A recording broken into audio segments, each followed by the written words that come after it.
And it looks like, yeah, we got video. Sweet. Okay, and we're connected to the chat.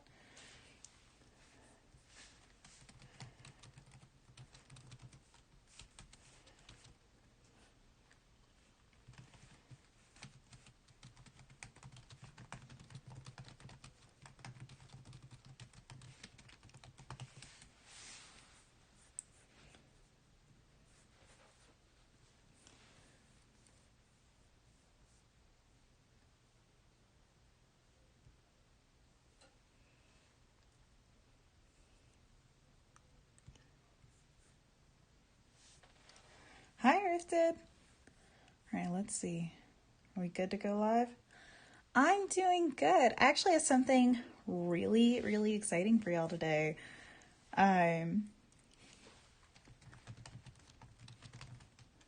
If y'all will give me just 5 minutes to get everything set up, I think you guys are really going to enjoy this stream.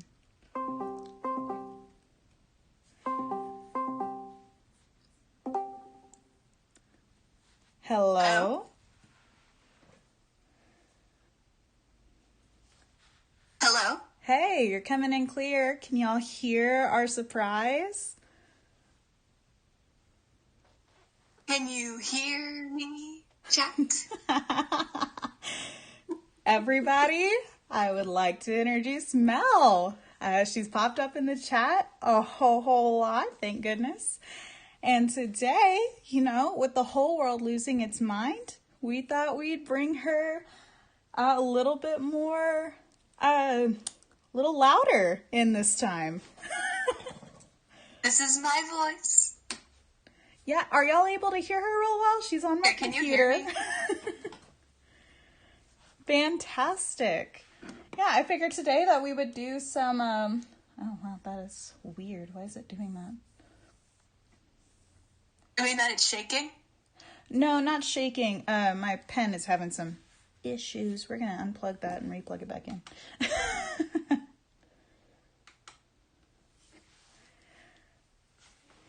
Hey, Rifted. Is that how I say it?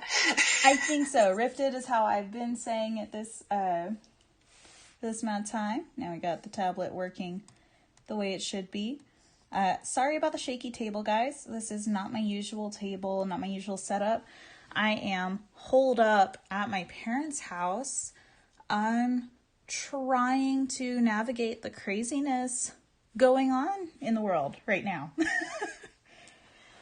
Oh, please, me and Mel on the same call. Of course there's going to be angst.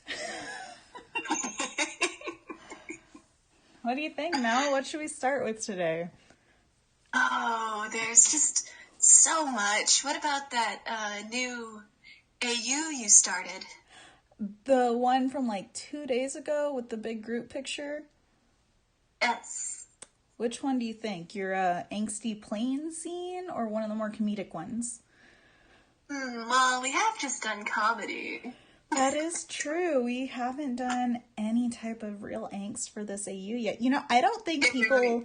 Before we do the angst part of it, what if we do the jokey scene on when the kiddos get exposed on the plane? Oh, my sweet Jesus, yes. Let's do that. All right, so I'm going to be drawing the scene, and of course we're going to be talking the whole time. This is going to be great. I'm so excited. Right? This is so cool. We're going to have to do this more often. Let's see, what was it? It was like 2 rows of 2, wasn't it? Like, it was a real small one. Oh, in the movie? Yeah, I think so. Oh, whoops. Yeah, y'all would not believe what I've been doing. Or your stream, like, buffers every couple seconds. Oh, wait, now it's doing fine. Yeah, y'all have got to forgive me. I'm not working on the same internet that I normally am, and for whatever reason, my phone's internet has just been super buggy this week, and I'm kind of... Everybody's just using internet. Yeah, I'm kind of over it. It's been nuts. It really has been. Oof. What a week, am I right? You said that you had, you're holed up at your parents' house right now, right? Yeah. Yeah, we're just all stuck. There's a lot of food here. Figure I stay here. Yeah, that's probably the best, honestly. That's kind of our thinking here. I'm super happy to have Mel on here. We should have done this a while back. That would have made a lot of questions a whole lot easier. Well, in fairness, I had a pretty echoey room and thin walls at my apartment. Probably would not have worked out well. That is fair. Campus apartments tend to not be great as far as acoustics go. I'm always just like, oh man, is the volume too loud on my TV? No! See, that's me. I'm sitting here and I'm like, would somebody please come out and yell at me so I know what not to do? Because y'all just sitting there being quiet is unnerving.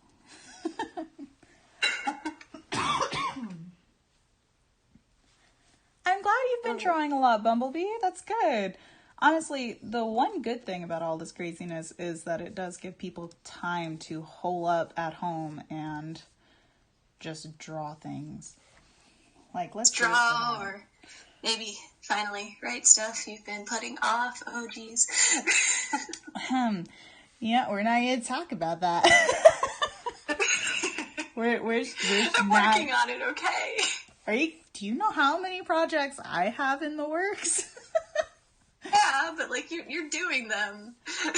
I am doing the ones I want to. I have a lot that are just like, oh no inspiration today. Oh, would you look at that new one?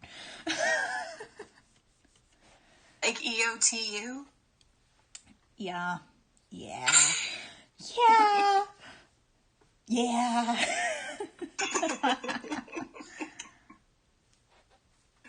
Totally fair. That's awesome, Rifted. I actually, I don't know if it was you on Anon, in which case, sorry, but I do actually have a question about Overzane in my ask box that I've been sitting on and avoiding. Speaking of avoiding. I wonder whose ask that was. You, Sly Fox. Was that you? Oh, no, I'm forget it. I would not be upset. You know that. You know I don't do anonymous. That is true. You just come right out and say the thing. Well, because in my experience with anonymous, what happens is I forget I did the ask, and then if they ever get around to doing it, I never know about it. Oh, that's fair. Honestly, that sounds like my way of coping. I want y'all to know that I have not been on a plane in like 4 months. So this is all just done by what my brain thinks a plane should look like. Perfect. How many kids are there going to be on this? 6? Yeah, because baby Lloyd, little Lloydykins, is back at home. With Darris.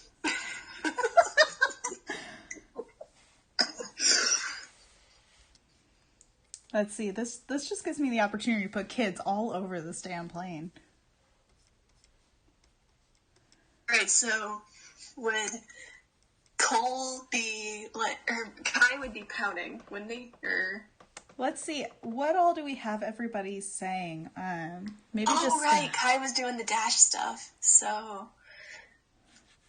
Let's see.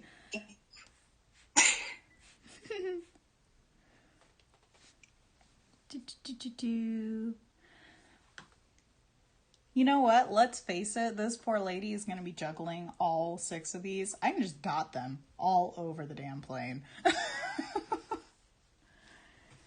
Oh, Moro's got the window seat for sure. He's just avoiding the whole conversation. 100% he's got a window seat. But, like, he's pretending not to care, so he's got one headphone out. Yes. We're just gonna curl him up right here. his angsty self.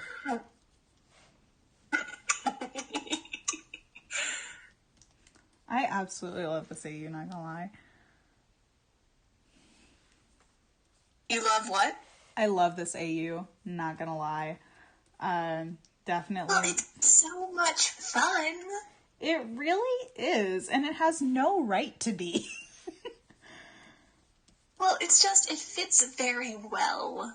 You know, it's like, what was another one where it was just like all the pieces fell into place perfectly? Which one was that? We've done so freaking many. Monkey Team, I guess. Oh yeah, Monkey Team. That one definitely did just kind of fall together. And then we killed Cole, and I was really sad about that. Oh, come on, he came back 4 episodes later. I know, but the emotional trauma was still there. Were you traumatized when you watched Antari? Yes, I was! I shouted at you. You know damn well.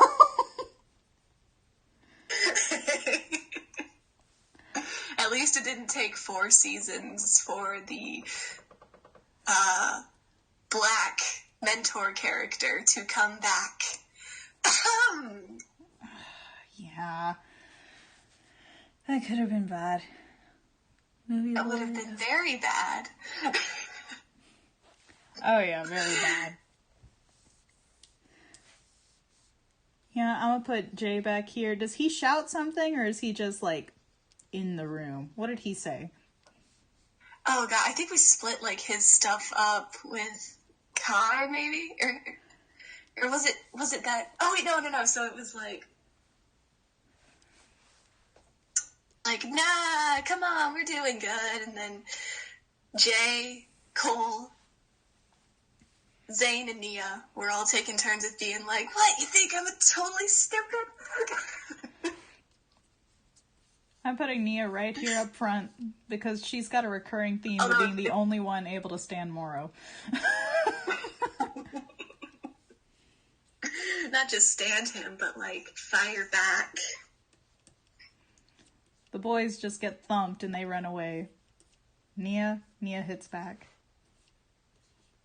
What was that comeback that I messaged you?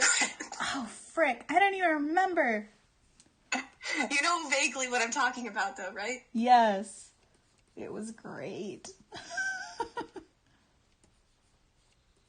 Right, so I think it could be Jay in the back being like, "That's not true." Yes. Oh, it could be Jay and Kai together. Kai just has a very noticeable split lip.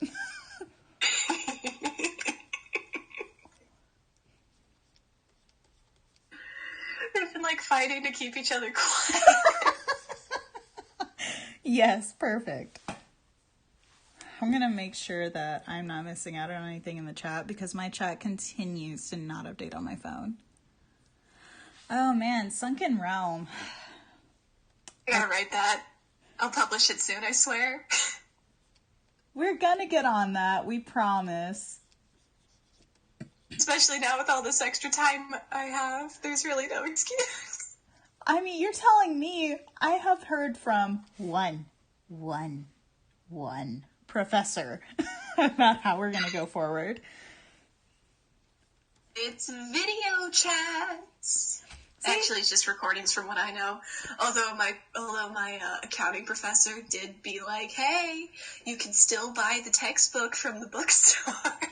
Oh my god, I got an email from my bookstore too, and they were just like, hey, we're gonna work with y'all to get this all sorted out. And I'm like, lady, I get ebooks from you when all else fails. You think I'm setting one foot in that bitch? No.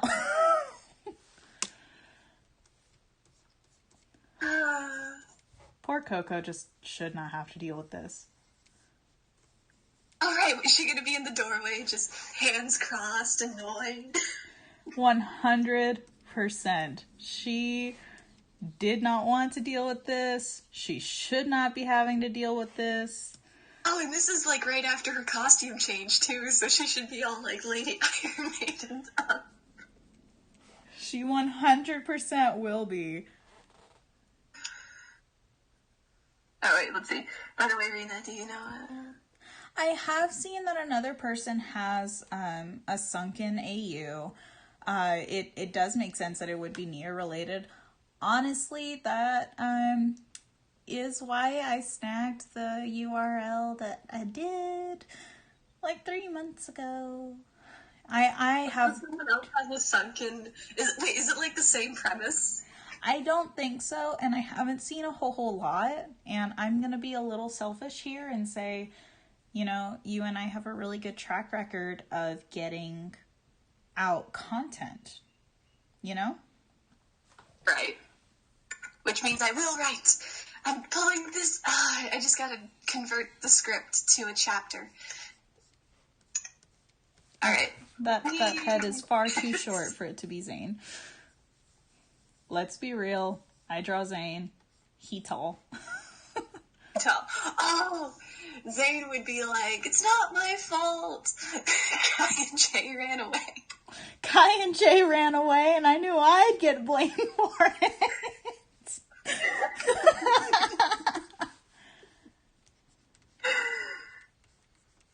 That's not true. Just those two popping up behind him. Oh, this is so funny. Oh shit! I think someone is legit ripping you off. Okay, guys, I really don't want to flip out on this. You want to know? Okay, I'm sorry. I shouldn't push it. No, it's okay. I totally get it, and I really appreciate everybody being so concerned about it. But here's the thing: Nia has worn pink or blue dresses in canon in recent times. So I really am not super concerned about all of that. And that's why I really do kind of, you know, encourage us to let's just see how things play out, you know? Zane is tall as fuck, okay? I am short. I am 5'3" on a good day. But yeah. He's so cute. I really do. All right. I really do want to give people the benefit of the doubt. You know, it's not that hard of a leap to make. You know, oh, we're gonna do something for the water ninja. Water, sunken sounds cool. Like that's pretty much the conversation we had. Yep. It was like sunken. You're just like sunken. Let's do the sunken. Yeah. So, you know, let's just give people the benefit of the doubt. And hey, you know what? 2 fan seasons. Fuck yeah. 2 people wanting to do fan seasons for Nia because she had to share one with Kai. Yeah. Cole's definitely leaning out of his seat, motioning towards other troublemakers over here. All right, all right, to keep us off the topic of Sunken Realm, let's explain this AU. Rena, do you want to give the title, as if our conversation hasn't already given it away? I don't know. Nobody has guessed this yet, and they haven't given us anything to work with. I guess you and I just have memorized the lines of this movie. I mean, I guess I didn't realize other people had not. I thought these were all, you know, known things. Wild concept, I guess. Crazy. Sitting here like, oh, I thought everyone had memorized this part of the movie. To be fair, some of the stuff is hard to memorize. That is true. This particular conversation, like, you and I are just movie people. This is based off of a movie, guys. A very fun movie. A fantastic movie. a very good movie. Her it is, mother flies an airplane with children in the back of it. one might even say it was an incredible movie.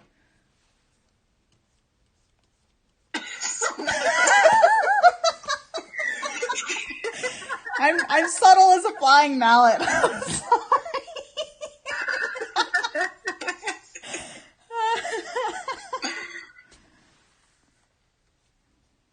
Brilliant. Perfection. I'm just saying, if they don't get it from that, then I get to make whatever puns I want to during this video. There we go. Thank you, Bumblebee. Thank you. We will talk Transformers at some point, I swear. Rena knows I've been on that past 2 weeks. She has high-key been on a Transformers kick. It's been fantastic. I'm learning more about Transformers than I ever realized I wanted to know. It's been great. Okay, good, because I keep getting worried that you're getting annoyed with me. Are you kidding me? Hearing people talk about what they enjoy to talk about, that's the good stuff right there. It is The Incredibles. All right.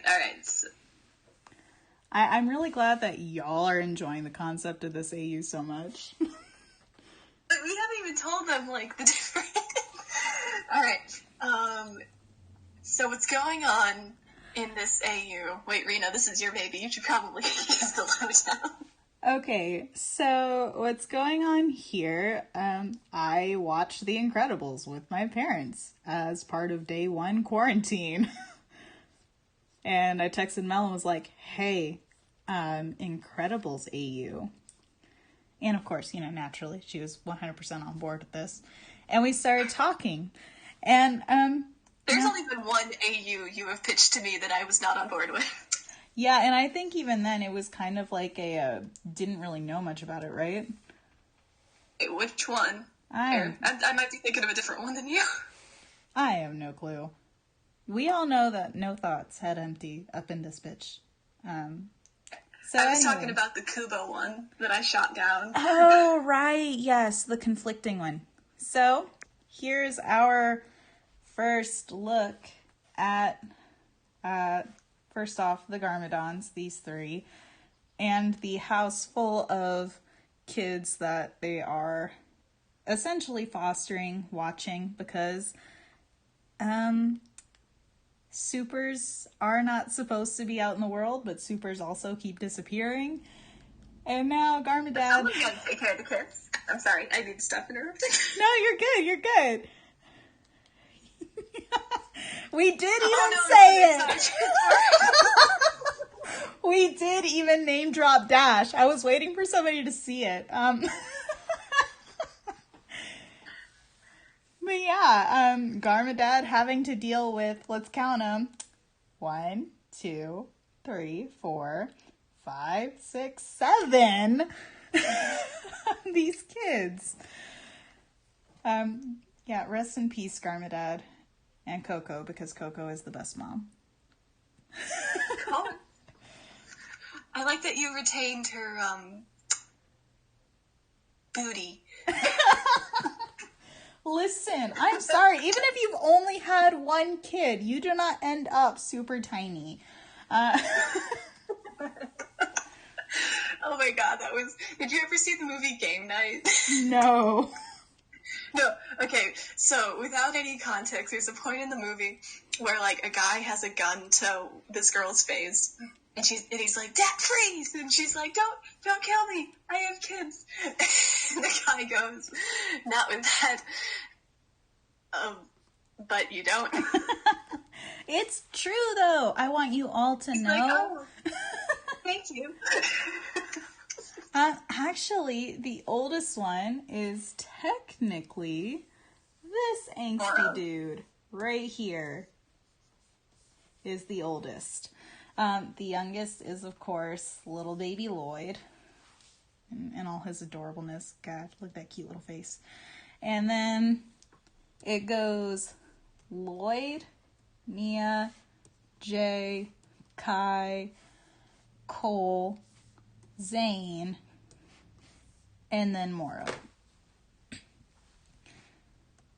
And poor Garmadad did not sign up for this.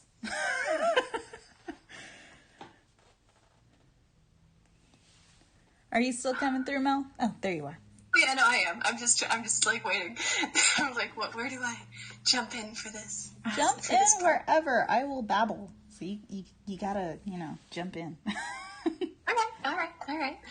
So, Moro joins the crew when Wu shows up to the Garmadons one point and is like, hey, I know you're taking care of a lot of kids. And Garmadon's like, oh, thank God, Wu, you're going to take some from me, please.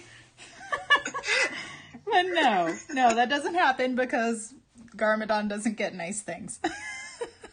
No, well, hey, what about more? No, can't even finish that sentence.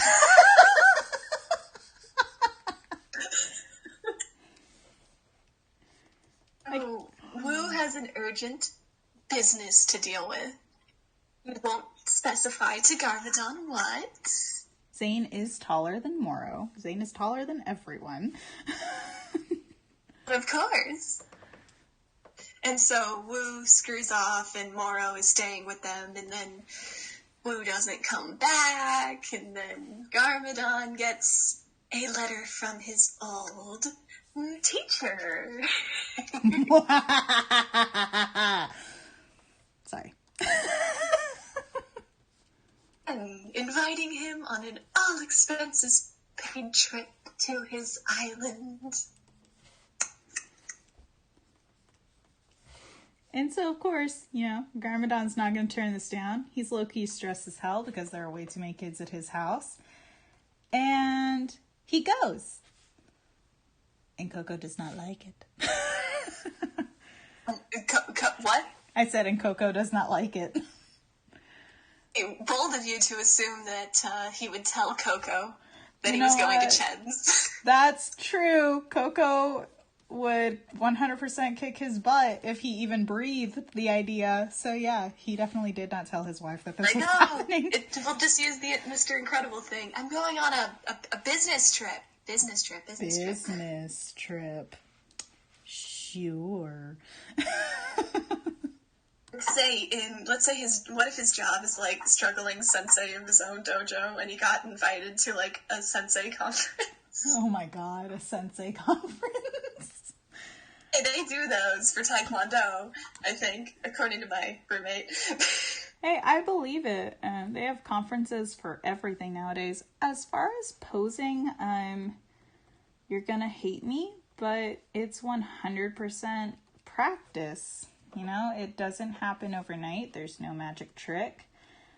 And there really is no replacement for, I want to do this pose. Like, I had a phase in high school where all I did was Robin doing acrobatic tricks. And I have no doubt that has greatly helped me with that. Or with all of the poses and everything that I do with the ninja. But, yeah, really there's no replacement for sitting down with a picture of an acrobat or a figure skater and just trying to mimic the pose that they're doing. Or even just, what's the word? Like doing screenshot redraws. There's a reason a ton of artists who enjoy fandom and who enjoy doing this do screenshot redraws. And it's because they help you learn emotion. They help you learn posing. And just, it's fun and it's a lesson all in one. So, there you go. The more you know from Rena. Rena, the artist. Da-da-da-da. Bumblebee, are you having issues with the stream? Is it coming through for you? Oh, Griff. Oof. Oh. I still have it. Okay. I know that, sometimes it can be personal internet, sometimes it can be mine, sometimes YouTube might just suck. So I did just want to double check. Yes, Rifted, they do still have their powers. Oh, well, Rena, their powers. Right, yeah, their powers are the whole reason that this is going on.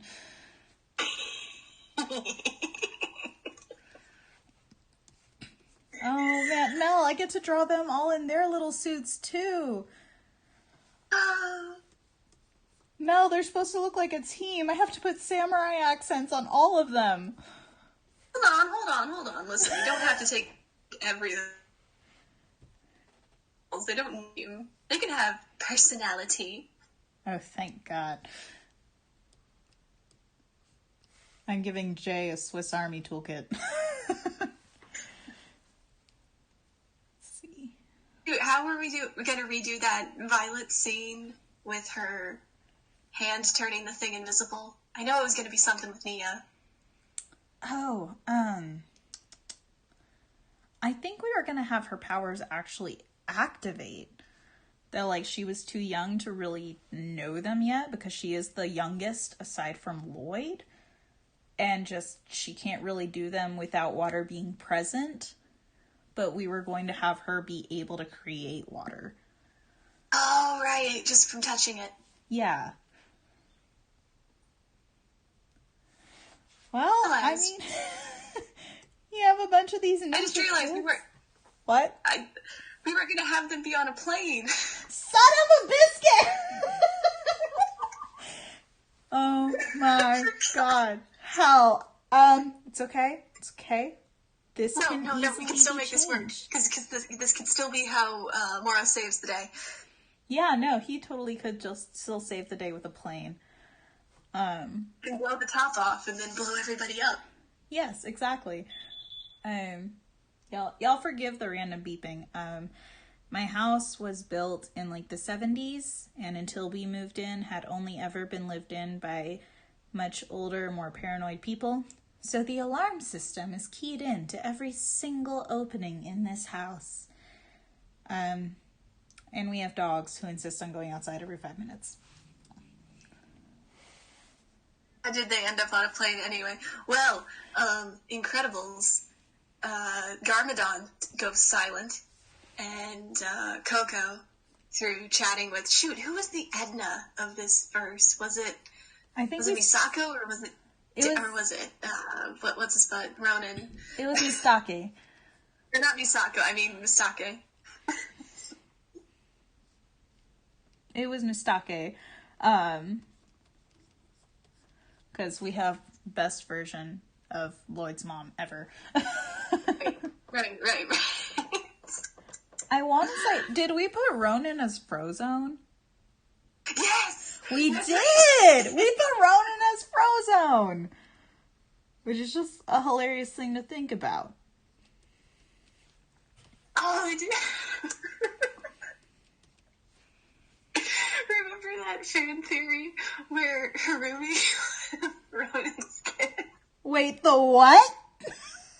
Oh my god, you don't know about this? No, I don't know about this. Okay, so, like, Harumi's dad from the flashback looked like Ronan if he, like, took off his eye thing and, didn't have the same kind of facial hair, but it was, like, the same hairstyle and other junk, and so there was a theory going around that Ronan was Harumi's dad. Wow, the things you miss out on whenever you join the fandom right after all the hype for a season has ended. Wait, what? Well, remember, I joined in the fandom, like, right after all the hype for March of the Oni ended. Oh, you're right. You joined, like, right when all the season 11, what the hell is happening with the animation shit was going on. Oh my god. That used to drive me bonkers because it was so very clearly test footage. Like, no, it's not complete. It's very clearly filtered over. Would y'all please chill? I'm sorry, I'm getting off topic.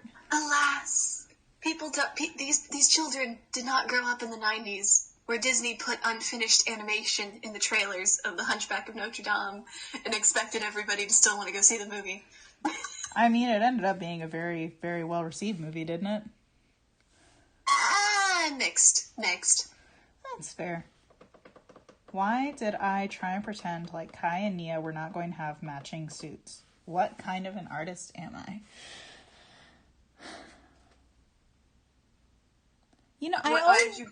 That they wouldn't have what? I'm sorry. Remember, I've already drawn Kai's suit once. Yeah, That's not it. I did like several little illustrations with that. Y'all want to see something cute? I remember that.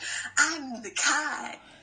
The Kai likes. The Kai likes. That is definitely what's happening over there. Along with a cute little, first day of school picture. Everybody look real cute. I love Nia's shirt so much. Like, right? It is high-key. Little Nia with all of her like cutesy little girl clothes, definitely based off of my sister. 100%. In Shadow of Ronin, it's confirmed that Ronin had 2 kids and a wife. Yeah, I don't know. Maybe I haven't gotten that far in Shadow of Ronin, or maybe I just haven't been paying attention. It actually hurts my heart so much that it looks like that. Wait, you mean the animation in Shadow of Ronin? Yes. You're not a fan. I'm not a fan. I'm spoiled now. You know what's funny about that game, though? What? It has a better attention to continuity than the show. Oh my god. The whole plot is about them trying to restore continuity. Whoops. Like, okay, you're not far enough in yet. This isn't really a spoiler. I'm pretty sure it was an end credits scene. Oh, I don't care about spoilers. But there is an end scene where you see the Stone Army people, and it's Dareth making them clean his house. That's fantastic. What did we say about Zane being an android? I think we said yes. He was still an android. I convinced you to let him still be an android. Yes, and he has a very... Do y'all remember Violet's little crush side art? Do y'all remember that part of Incredibles where Violet had a very cute little crush? In this one, it is our sweet little Zane who's got a little some going on. He really likes someone else at the high school. Sweet little ninjroid. Ooh, this is actually, dude, because they're supposed to be, like, hiding the fact that they're robots to everybody else, this is a perfect opportunity for you to design human pixel. I really like the human pixel design that I've shown off in the past. I didn't know if you were going to redesign it from Corpse Bride or not. No, I really like the idea of her having that really dark skin with that pretty platinum hair. Yes, I do too. But yeah, Zane's got a little bit of a crush. And Cole is the world's worst wingman.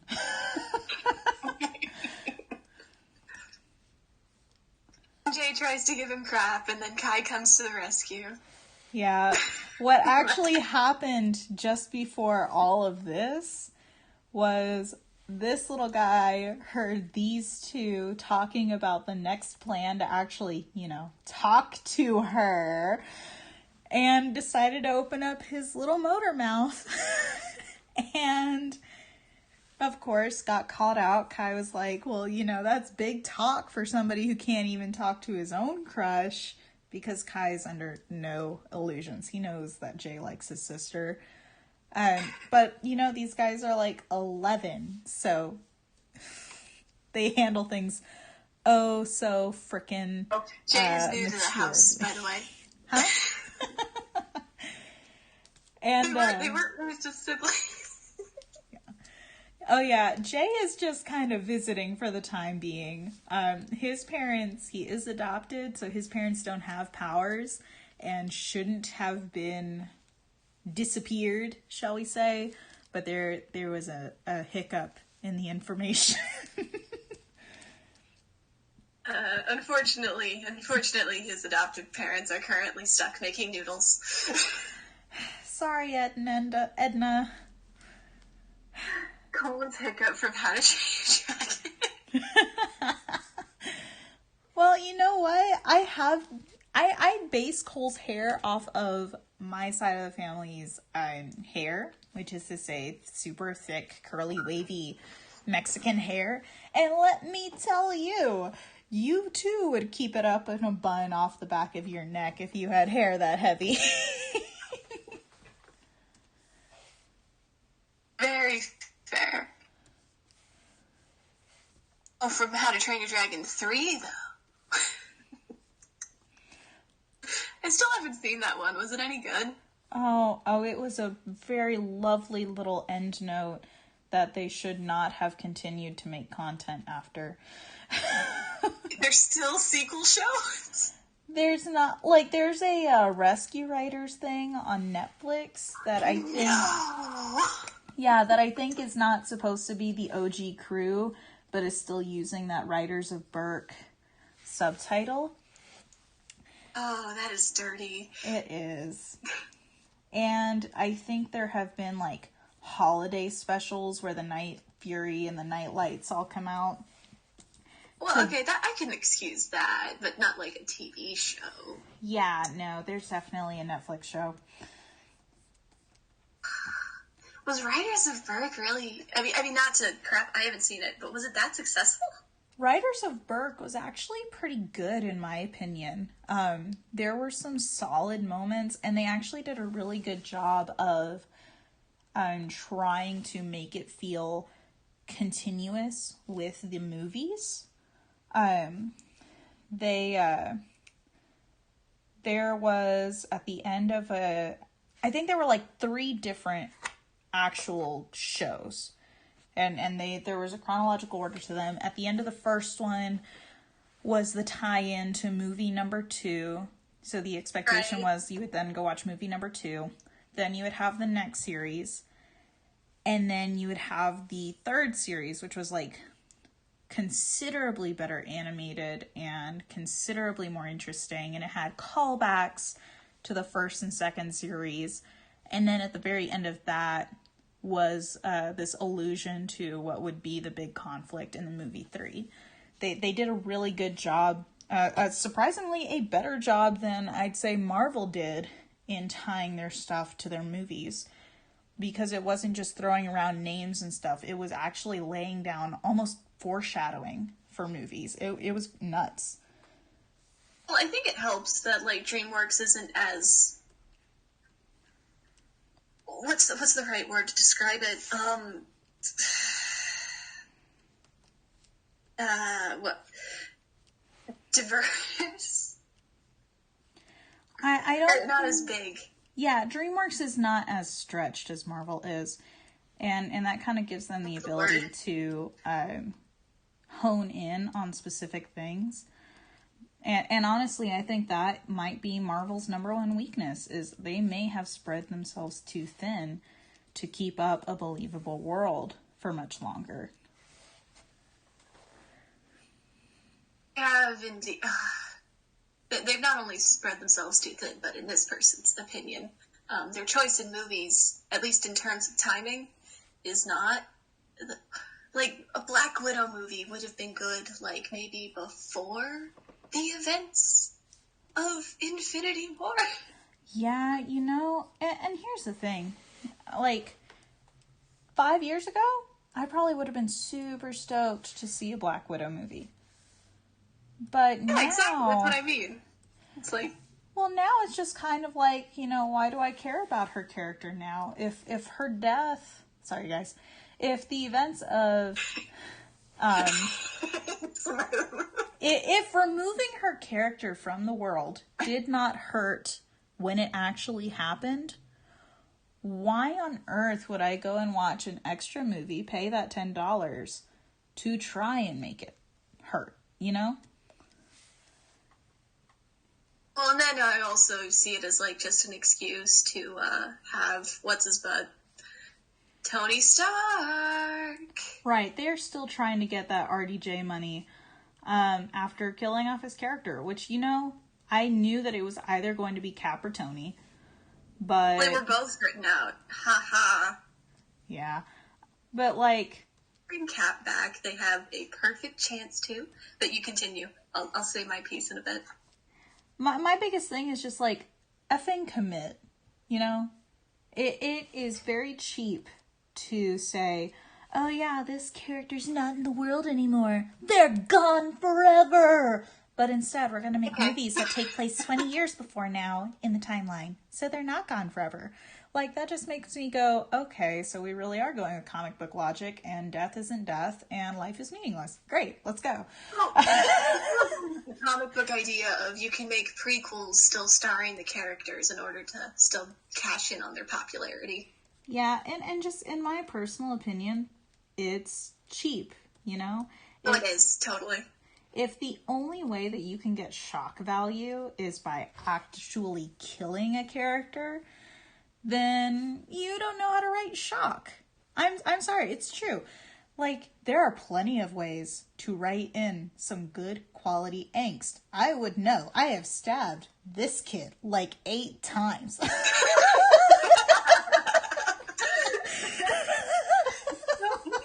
he's a robot. You know what? I was talking about Jay, but I've stabbed Zane like twice. I make his hurt internal. Well, okay, Jay is the punching bag, like, for physical, yes, absolutely. But, like, I mean, what about that time where I guess Jay and Zane have both been punching bags for an episode. Kidding me? I've spent entire, like, weeks before just beating on either of them. True. Meanwhile, Kai is just sitting there in a corner like, hi, y'all. I'm in danger. Just Kai. You don't. The fandom doesn't. It doesn't happen. It doesn't happen. I'm just saying. You just what? I said, I'm just saying. Like, first off, it is real fun to hurt Zane because he would never hurt a fly. Second off.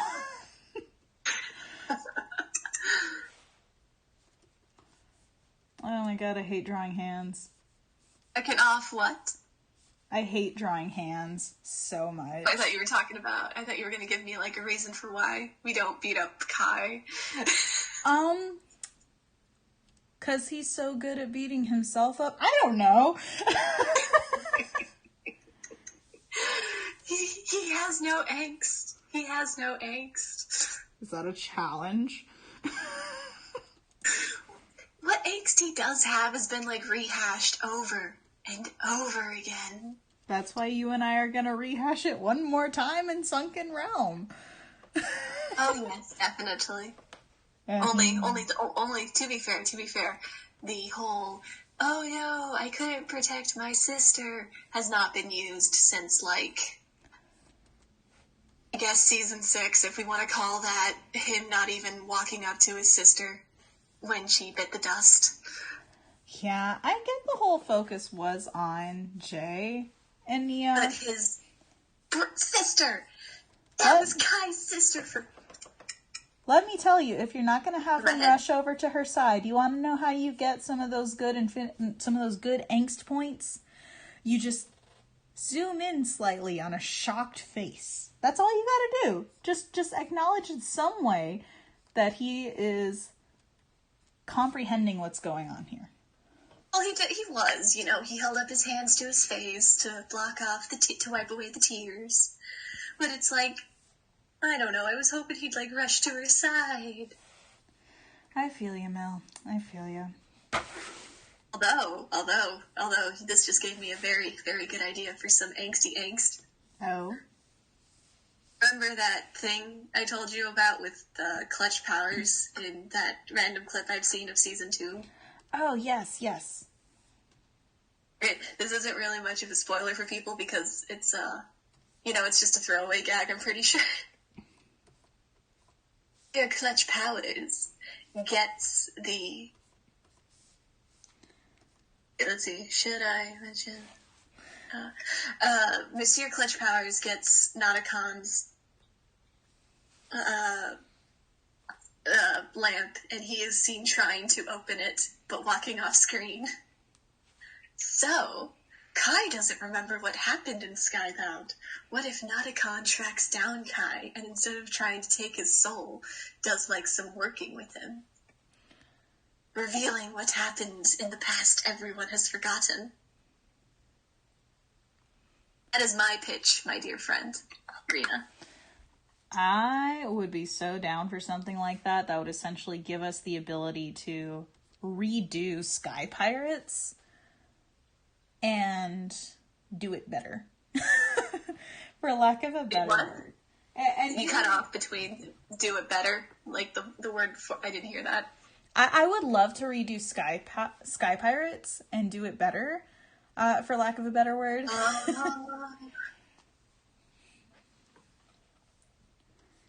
Poor Zane. Wouldn't it be so cool if Nauticon is like getting his crew back together, but he's cautious because he knows they all turn against him? Oh, that would be amazing. Okay, I raise you this instead. He gathers them together, but he's plotting revenge at the same time. Like he takes Flintlock and throws him overboard. No reason given.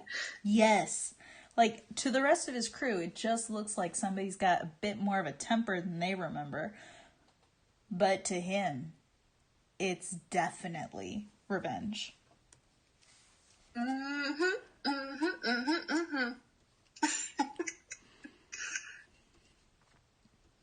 Oh, man. Thinking about Skybound. You remember my old thing where I told you I thought Delara was flippin' Nia's mom? Oh, I do remember that. You know, I still think it would be so freaking wild if, like, you know, we had reason behind them looking so similar. Like, well, Nauticon's kind of old. It could just be grandmother. Yeah, but, like, something, you know? We get Flintlock as an ally. I miss him. Yes, this is why. This is why he gets thrown overboard. Yep, Nauticon 100% thinks. Oh, and he can't get like the staff thing anymore. He can't because Ninjago is it's been too long. effing, like, it's gone. I love Kai's spiky hair. I never draw it the same way twice. Okay, so a minute ago, too many ways to draw it. A minute ago, Alanshi asked, a floating character with waist length hair. Again, y'all are gonna hate me. That all depends. Honestly, that is going to do more with how you position their feet than necessarily how you position their hair. Because hair, honestly has a life of its own. You can have hair that's just, you know, hanging straight down with a little bit of wispies off the end. You can have hair that's being blown in the wind. You know, you can have a happy medium between the two. But the biggest thing with showing that a character is floating is going to be with their feet. A character who, you know, not saying I drew this, not saying I hurt Jay in any way, shape, or form, but a character who's been slammed up against the wall and can't actually reach the ground. Their feet are going to be kicking out. They're going to be trying to grab some sort of traction against the wall that they're against. Kind of this type of number.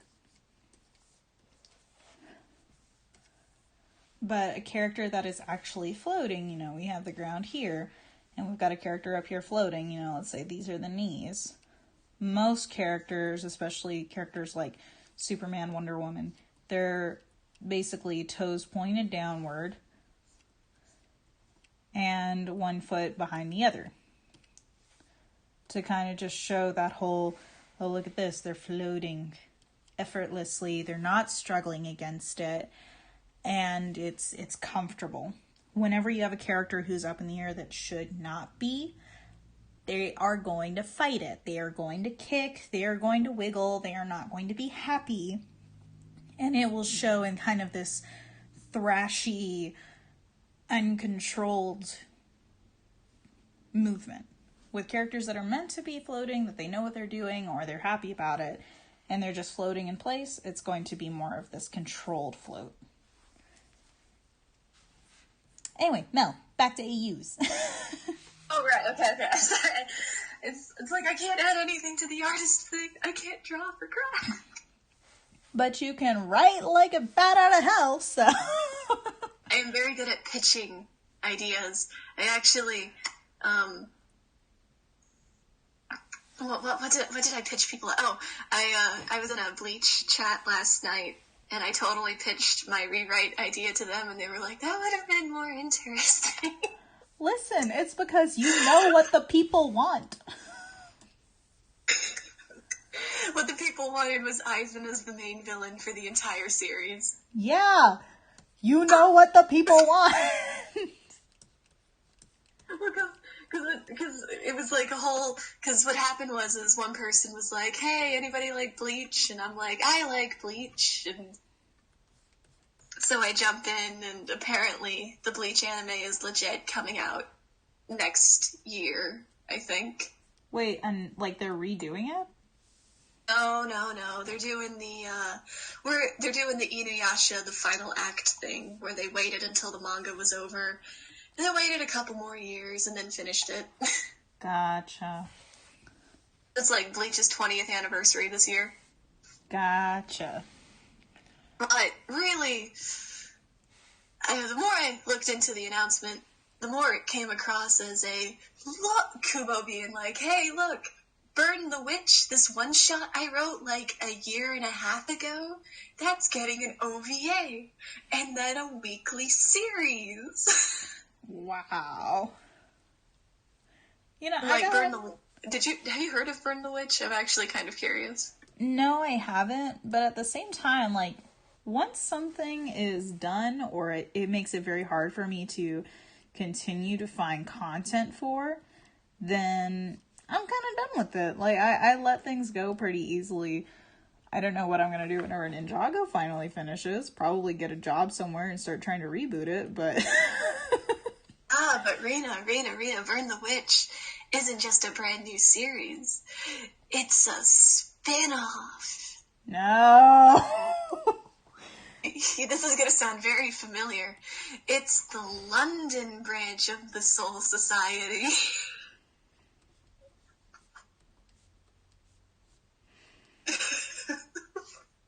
Hello, darkness, my old friend. Bumblebee, to answer your question, I have... After Bleach ended. Oh my god. I have seen parts of Supernatural. I watched seven-ish seasons. Yeah. I watched 7-ish seasons. I tried really hard, okay? Whenever I first watched Supernatural, you know, like any good nerd, I started with episode 1. And the first monster of the week that they took on was a Llorona. Do you know how cool that is? Very cool. I'm just saying. But then, and I've said this before, I'm saying it today, I will say it again. These writers got high on angels and demons and Christian mythology. I've never seen Supernatural. They got high on angels, demons, and Christianity, okay? And I'm from the Bible Belt in the southern United States, all right? I know what it is to be obsessed with Christianity, and that's what these writers were. And they got Castiel in season 4, ended up being a fan favorite, as he rightfully should have been, you know? Misha Collins is a very gifted actor, and they gave him some interesting storylines, and they did some interesting things. But their biggest downfall was that in getting so obsessed with the monster of the week, they fell into cyclical Shonen Jump writing. No. They did! No, don't tell me they kept recycling the same... It was the same damn thing every time. Here's how it would go, okay? You know, the brothers, They are, you know, a little on edge because something new might have just popped up. But hey, we're relaxing with a beer for once because we just stopped the apocalypse. And then Castiel either A, shows up, B, disappears, or shows up with bonus, you know, extra damage. Like almost dying on their doorstep again. Swap him out for another angel, demon, and or supernatural being. And they're like, holy shit, this is actually super strong. What's going on? You know, well, we're going to do research, which means Dean's going to eat junk food and Sam's going to say, hey, come take a look at this. And they're going to realize, holy shit, God's second cousin's grandkid is finished fuck shit up. Because they just have not been creative, okay? It doesn't always have to be related to God, okay? We fought God. We have fought his sister. I want to say they fought his mom, but I don't know. I checked out pretty quickly. Would you say Ninjago has fallen into this trap though? I would say every season is either, woo, there's something I haven't told you, or, oh, there's something from the ancient past, or, oh, it's Garmadon again. I would say that if Ninjago's not careful, they're going to be. If only because at least they spice it up. At least they have 3 different, you know, cards to bring out. It can either be something from the past, somebody is evil against their own will, aka, you know, seasonal always weapon. Garmadon, don't even. Garmadon. Actually, no, there was the exception with possession. Possession. Like, they've had that before. So something from the past, someone's evil against their own will, or even just somebody messing with things they shouldn't have. Those are the 3. And they mix and match those each season. Enough to be interesting, but if they're not careful, it's going to get old. I got someone evil against their will. How did I somehow space Zane? This is I feel so inadequate. It's okay, Mel. I got you covered. But yeah, no, I really enjoyed the first 4 seasons of Supernatural, which is really sad because, you know, I know a lot of people really enjoy Castiel as a character, and I'll be the first to admit that I enjoy him as a character, but he signifies a major turning point in that series wherein things are not allowed to be Monster of the Week anymore, which is really sad because I've heard one of the show's major influences was Scooby-Doo, which kind of built its bones off of Monster of the Week. Ah, Scooby-Doo. Didn't they do a crossover? They did. It was entertaining. Right at the very end, the gang had a existential crisis / breakdown as they realized that, hey, monsters are real and you're all gonna die. But I thought the Scooby Gang had a mental breakdown? Yes. But that's not fair. They've known that monsters can be real. Does no one forget, like, the first movie that... Or like one of their first movies was Ghoul School, and then like the one that everybody cares about was Zombie Island, where like the whole marketing push was the monsters are real. Mel, do you really think anyone pays enough attention to continuity for these things? They just do whatever seems cool. Well, I just have to say, because Warner Brothers just made a Return to Zombie Island direct-to-DVD. Really? It was terrible because they retconned a bunch. They retconned so much. Yeah, I'm not surprised. Have you seen Zombie Island recently? Oh no, I have not. I'm gonna be real with you. The last Scooby-Doo thing that I actually watched, like start to finish, and remembered in the past like 5 years, aside from the Scooby-Natural crossover, was Scooby-Doo Mystery Incorporated, which, I'm not gonna lie, I found highly entertaining. I love that Gravity Falls, creepy as all hell, but why 7 Hey, don't even call it Gravity Falls, because Mystery Incorporated came, like, 3 years before. I'm 2009. I'm not dissing. I'm just saying, in my order of operations, Gravity Falls came first. We do. It's getting a Mystery Incorporated fan series. What? Ooh. Mystery Incorporated ended very well. Yeah, I thought it ended pretty well too. Like, I was bummed whenever it ended, but I wasn't left being like, well, that's a bunch of bull. Where's my pen and paper? I gotta fix this. I had to hunt down that ending. Like, after the season 1 finale, they just straight up stopped airing it when they used to. You know, I definitely watched it illegally on Kim Cartoon. That's the thing. I had to do that. Like, before they had a very specific time slot for it, and then, like, they changed the name or something, so I couldn't do... Because I had DVR when I was a kid, so I would just sometimes record episodes, you know? Yeah. Could not happen. Could not work. Poor Cole and Zane are having to, like, majorly scrunch up their legs here. I know. Meanwhile, Mia is just so small. And then he's angry. Ba, ba, ba, ba. How do I do sitting positions? Okay. Sitting positions. Let me just make sure that I can just erase all of this. I know how to do this. Boop.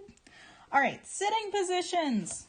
So what we're going to do is we're going to talk about chairs first, because it's important to know what the frick frack your character's sitting on. And we're not going to do anything fancy. Essentially, is the thing that they're sitting on flat? How tall is it? And does it have a back or not? These are things you need to consider. Because let's be real, a character sitting on this chair can't just be like, there goes my spine. That can't happen.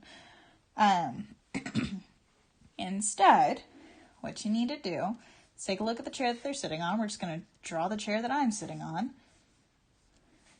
And again, take a look at how your character actually behaves.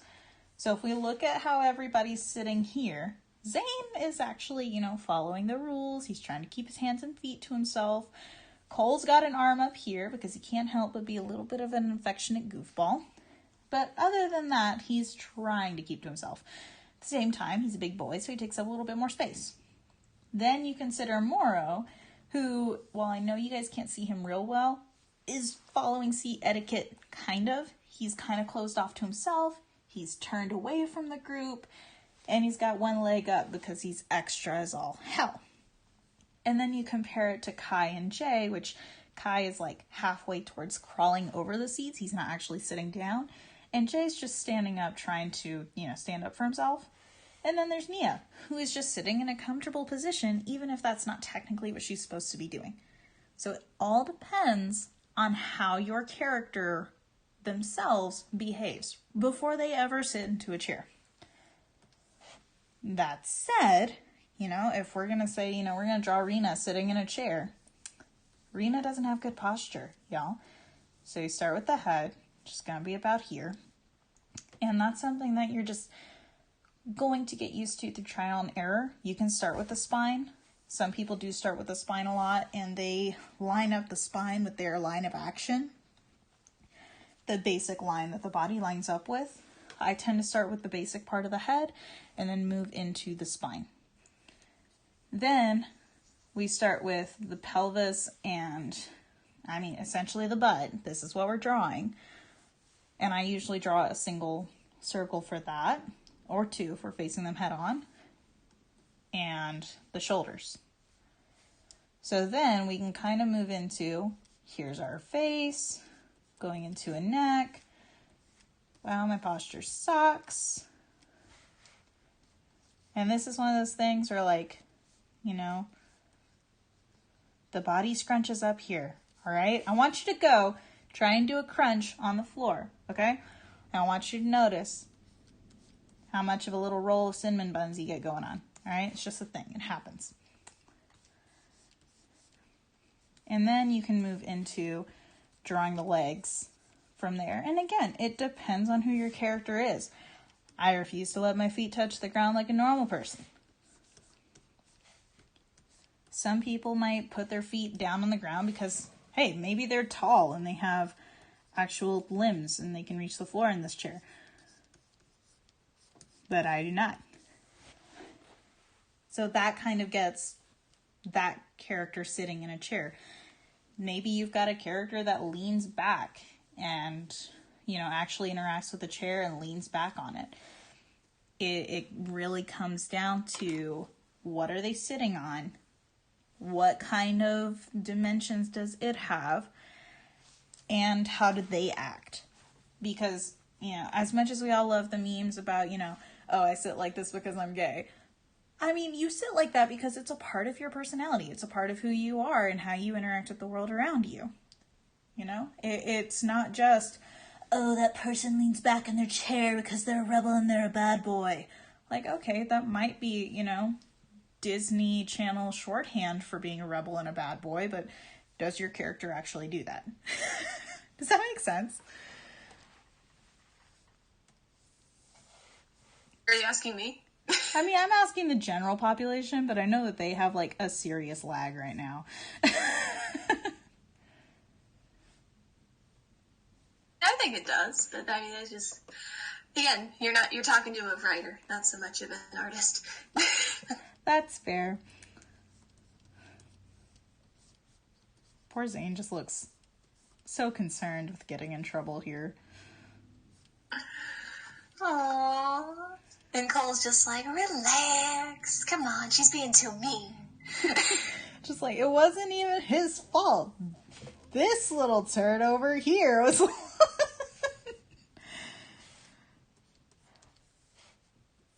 Cool, is that from? That hand. Oh, okay. He's touching his knee. Okay, I was like, wait a minute. It's more of an open gesture. So, like, he's not actually holding anything. It's more of an open motion gesture.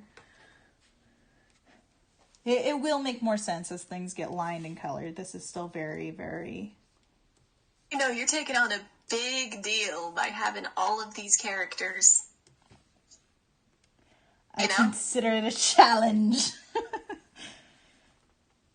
And really, it's not even like all of them in one spot. Like, yeah, sure, we've got 4 here, but we only have 1 over here. It's layers. Come on, we're not making a Shrek AU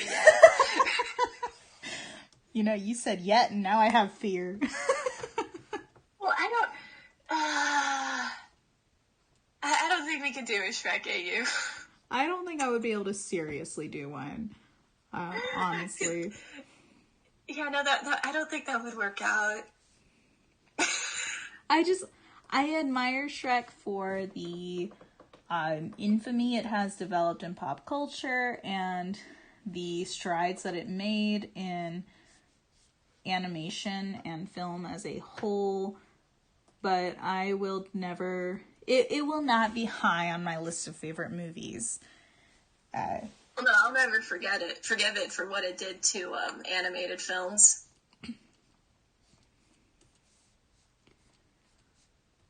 Moro wears his hair down whenever he's out. Whoops, I didn't hear. You're good. Moro wears his hair down whenever he's actually out doing things. The only reason he ties it up is because the school threatened to cut it.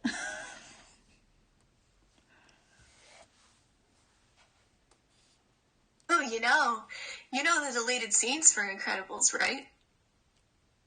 Elaborate. We used to have the DVD. That was a long ass time ago. Do you remember that Elastigirl was not supposed to be the one piloting it?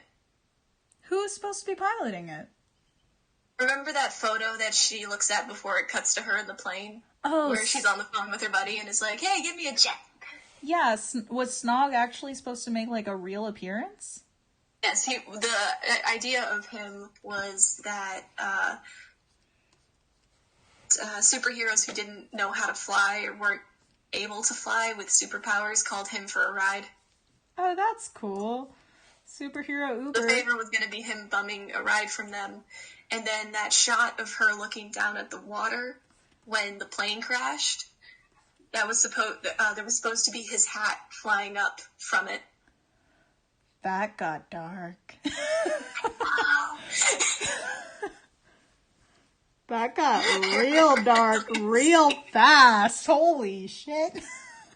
So, since we have a soon-to-be dead boy on this plane, what if No! I love it.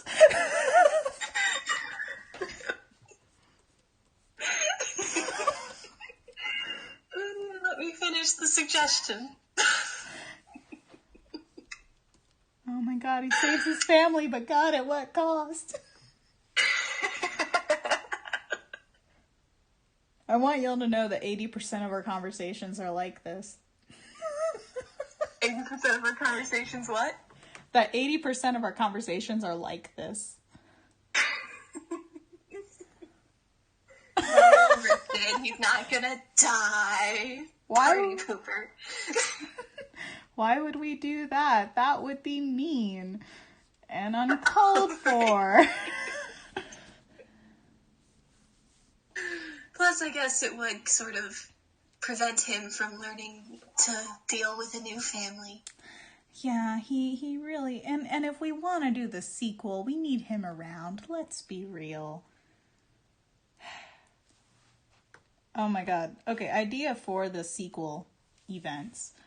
You know, clearly Coco's going to be the one going out trying to do things, right? If we keep with some of the basic stuff. Like, if we keep with some of the basic stuff from the sequel, then Coco's going to be the one going out to do things this time around. Well, we're already planning for the sequel. Yes, we are. Because we're those people. Oh, God. And we already have a replacement for Screenslaver. Thanks, Season 12. Ay. Season 12 giving us the perfect thing so we don't have to do Digital Overlord. Hi, Lucas. And yes, we are used to angst. So much angst. But yeah, no, we do have the perfect replacement for Screenslaver, and I think we could do it better. Oh, come on, we haven't... Oh, you mean Screenslaver. I was gonna be like, come on, the Unagami stuff hasn't developed yet. How do we think Jay's main protagonism in Season 12 will be explored? Ooh. Mel, you want to take this one over? You're the one with all the theories concerning I think Jay is gonna get possessed by Unagami to escape the video game world and have a body. There you have it, folks. What do you think, though, Rita? I think they were asking you as well. Yeah, that is true. I admittedly have not seen anything of Season 12. So, guys, unless it is tied... I've seen the shorts, but unless it is tied to trailers or released print materials that people have access to, please, please, please don't put anything in spoilers, okay? Like, we know the name of the villains. We know some of them. We've been hearing theories flying around about Scott for ages.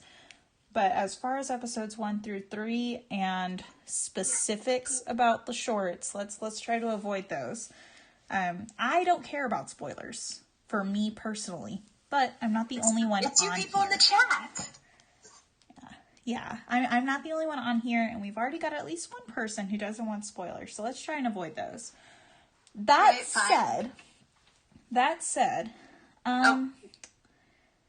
you know, Kai's arc in Season 11 was definitely about rediscovery. We were definitely rehashing some stuff that we've seen in the past, in my opinion, with him. And I think Jay might see that as well.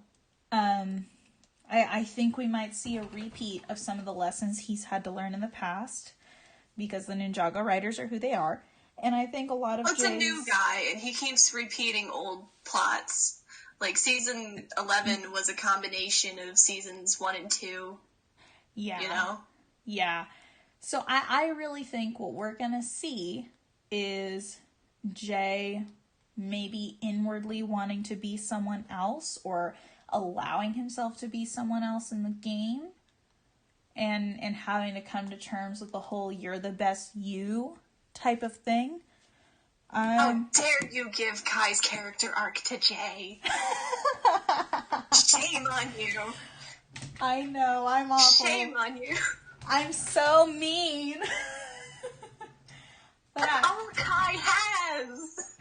Okay, but you want to tell me that Jay had a whole episode revolving around "You're the best you." Hey, quit faking to try and impress me. And then had a whole sub arc in season 6 that was like, hey, your dad's book is for idiots. Please stop doing that and actually be you.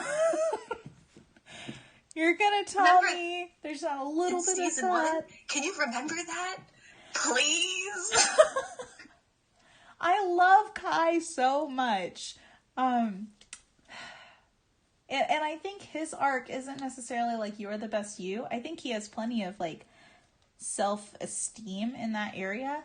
I think it comes down for him with being like, you're the best man for this job. So do your job to the best of your ability. You know, we all have our jobs within life. This one is yours. Don't look at other people's jobs. Focus on yours. Kai's just like, but I want the other job. And Destiny's like, Destiny! I mean, if I get more asks about that particular one that you helped me with last night, I will definitely elaborate on that. I will fuck him up with Destiny. Ninjago crossover AU draw of mine of Jay being like Spinel. Oh, Mel, did I show you that one? I think I did tag you in it. Hey guys, for everyone who's new to the comments, new to the video right now, Mel is in on Discord. So she's actually seeing all of your comments at the same time I am. You guys can address questions directly to her if you want, if she's okay with that. I'd love it. But yeah, she is definitely here to answer stuff. Did you happen to see that Jay is Spinel? It was a while ago, and I know it is way deep in the notes. It was. I might need to look it up. I thought the artwork was lovely. It really was good. What I think I was tagging Mel for was because we have a Spinel project in the works. Are you talking about what I think you're talking about? One of the long list of animatics that we've got planned for your personal theories. Oh, yes. I know I wasn't the first person to also... This is the other animatic idea I had, though, that I'm about to bring up. There's a lot of characters in Ninjago that work for Spinel, and Jay is one of them. May you all consider also Moro. I've been this many times, and other people have suggested it as well, but, you know. Yeah? Yeah, sorry, I'm reading a thing. Yeah, no, I think it would be so much fun to do Moro like that, taunting Wu as he beats the hell out of the ninja. The story over, and it's like the same scenario. It's exactly the same, and exactly that same sting of, like, what did he say about me? Absolutely jack shit is what he said. It's the same thing. And then all of them get their butts kicked. Ugh. The good stuff. Honestly, you know what I need to do? I have so much that I need to digitize now that I've got this tablet. I need to do a digital version of the Gem AU. I need to do a digital version of that Beauty and the Beast AU we did with Cole. The watercolor was absolutely gorgeous, but I could get some really cool glowy effects on here. There's so much I need to digitize. Watercolors for what? Remember that Ghost Cole watercolor I did whenever I was stuck and couldn't do digital art? And we did that Beauty and the Beast AU. Oh, I know, I remember. Ugh, such good stuff. Such good stuff. We need to write this shit down. Wait, was that for the Beauty and the Beast AU? Yeah. Yeah, it was, you know, don't go into the... don't go into the forest or else you'll see that creepy-ass ghost dude. I think gender flipping Corpse Bride was like the best idea ever. That is still, hands down, that is my favorite one, is Corpse Bride. And just between Pixel and Zane, and, you know, Ghost Cole, and Jay being himself. I was laughing my ass off when butt off. I'm sorry, I need to stop cursing. I was laughing so hard when I saw one of the reblogs on, like, one of your first Corpse Bride ones be like, tag this in Kanya. I think I did tag it, though. You did, after that person said it. Oh, yeah. That's, I had forgotten about, like, that being the, facilitator or whatever. But it cracked me up so much because it, like, I admit this is kind of, childish of me, but if you've ever seen stuff about Corpse Bride, he very much does not end up with the ghost. Rebounds on her. Like, very much so. Oh, she's... It was a rebound. Mel is not on Discord for everyone. I have Mel pulled up on my Discord voice chat so that she can join in on the video today. Oh my god, it's already been an hour and a half. Hell yeah. This is so much fun. Right? Oh, by the way, hi Lucas. I'm sorry I didn't say. Although, now kind of interested to hear from everybody watching. What is y'all's favorite AU that we've done? Because, to be honest, like, yeah, we were talking about how, like, The Incredibles was, quote-unquote, my idea, but these have all, every single AU that I have done since, like, June of last year has pretty much been a collaborative effort. Productions, baby. Woohoo! So yeah, what's y'all's favorite AUs that we've done? Like what has been, you know, the moments that made y'all want to scream at us? Those types of things. That would be really fun to talk about. I bet we can be friends, Lucas. I was looking at the chat again. Yeah, no, you're good. I'm trying to keep an eye on it too. My phone lagged, so I'm having to like keep an eye on my computer screen while we're talking. It's very convoluted, the setup I have. One of these days I've got to take a picture or something and show you like what all I do to get this stream set up. There's probably easier ways to do this. Oh my god, the actors AU that... Oh, the actors AU. Okay, God, I love that one so much. Oh, you remember that screenshot I sent you to do for, like, a...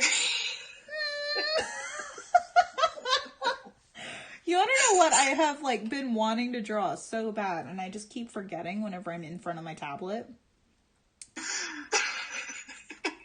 Like, I want to draw one of those bloopers where, like, a character's stuck in the wires, like, dangling there, and everyone's laughing at them. Wait, legit. So wait, stuck in wires? Yeah, you know, like the wires that they use to make actors look like they're flying or jumping or falling from big distances. I thought you were talking about stuff. Whoops, I got confused. You're good. Oh man. You could do that with Zane. Oh my god, we totally could. Just post True Potential scene. Just Zane up there with a whole bunch of makeup. And just dangling. Just mirror the Sponge. You know, nothing can top the SpongeBob scene from the first SpongeBob movie. It's like, where is that young lad? I'm up here. Patrick walking in his fishnets. I got it.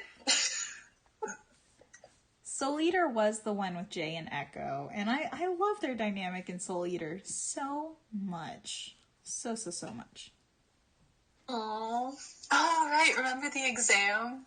Oh my god, yes. Do y'all want to hear about a scene for Soul Eater that we haven't posted yet? Oh, we're going to tell them anyway. Yeah, we're going to tell them anyway. Let's do this. So, for those of you who have not watched Soul Eater, and for those of you who have, there's an episode that centers around a huge-tastic exam that is supposed to be super, super important and never really plays out at all explicitly in the series.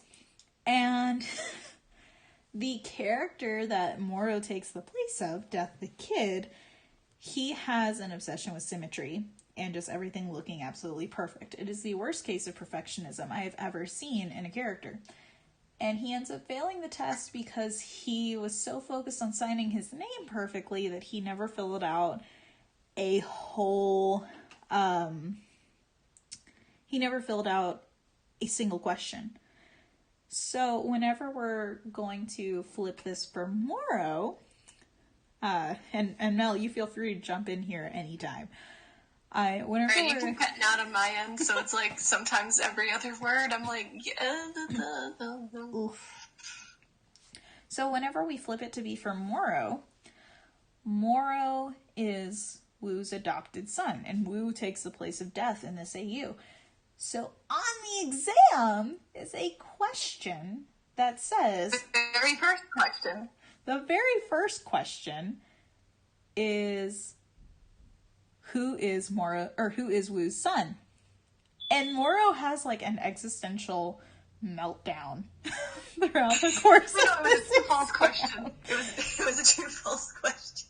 Oh, does Wu have a son? Yes, true-false, does Wu have a son? And Moro has like an existential meltdown over this question. Like, does he have a son? Oh my god, am I his son? Does he call me his son? I'm adopted. Is that what they mean? Does that count? And just goes back and forth with himself the whole time. Poor sweet boy. And just completely bombs this test. and it's going to be one of my favorite scenes to illustrate. He like tries to skip to the further questions, but he just keeps eyeing it and he can't answer anything. Yeah, no, it takes precedence in his mind and he just can't move on. And just, he's about to put pen to paper and bring, pencils down. Oh, poor Moro. Rest in pieces. Quite literally. Ooh, okay, I have another animatic idea I want to share with them. Ooh, hit them. They don't even know it's coming. Hit them. We've never discussed this one. This is the fluffiest thing I have ever written or come up with. Oh my god, you wrote fluff? What? You wrote fluff? Yes, you know this fluff. I can't stop talking about it. Oh, right. Hit me. So, there's this movie I used to watch as a child that was an animated remake of The King and I. Oh, it's so, so good. It was so good. So good. Anyway, so I looked up the old famous Shall We Dance scene from the original movie, and I kind of was like, hey, Rena, what if there's a dance at Chen's Island and people are and all the characters are dancing with their love interests, and then Cole and so like you have like Skylar and Kai, Jay and Nia, Lloyd, poor boy, getting tossed around the whole ballroom. I think you said because Garmadon forces him to dance with randos. Yeah, I was about to say, I think you said Garmadon shoved him onto the dance floor and told him to go have fun. Yes, absolutely. And then we cut to the sewers, where, or more accurately, the tunnels, where Zane and Cole and Pixel, because Pixel in the brain. Right, yes. The good shit. Stumble upon the ballroom and can see it through one of the vents. And they decide to dance as well. And, my OTP is Glacier. So this turns into some heavy metal shipping. And it's just amazing. That is the good single biggest piece of fluff ever. These people in the chat, though, seem to really want some angst. Oh, what kind of angst should we give them, Mel? Perhaps the Chen and Garmadon thing, or even Garmadon discovering what exactly happened to the elemental masters. I vote we keep that on the down low, but I am 100% down to tell these people how exactly Garmadon gets heartbroken while I draw Garmadon's heartbroken face.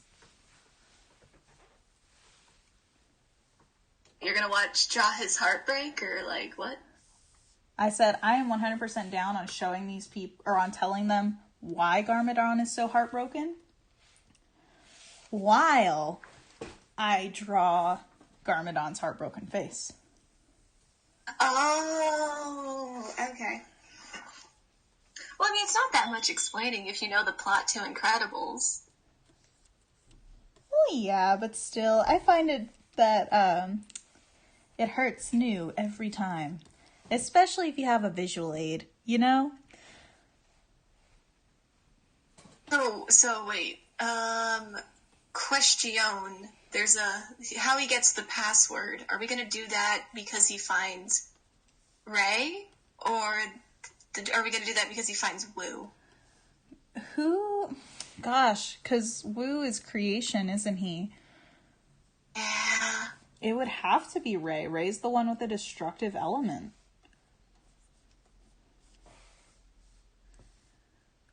It could be Maya, too. Cutting some water. Water can be used to cut stuff.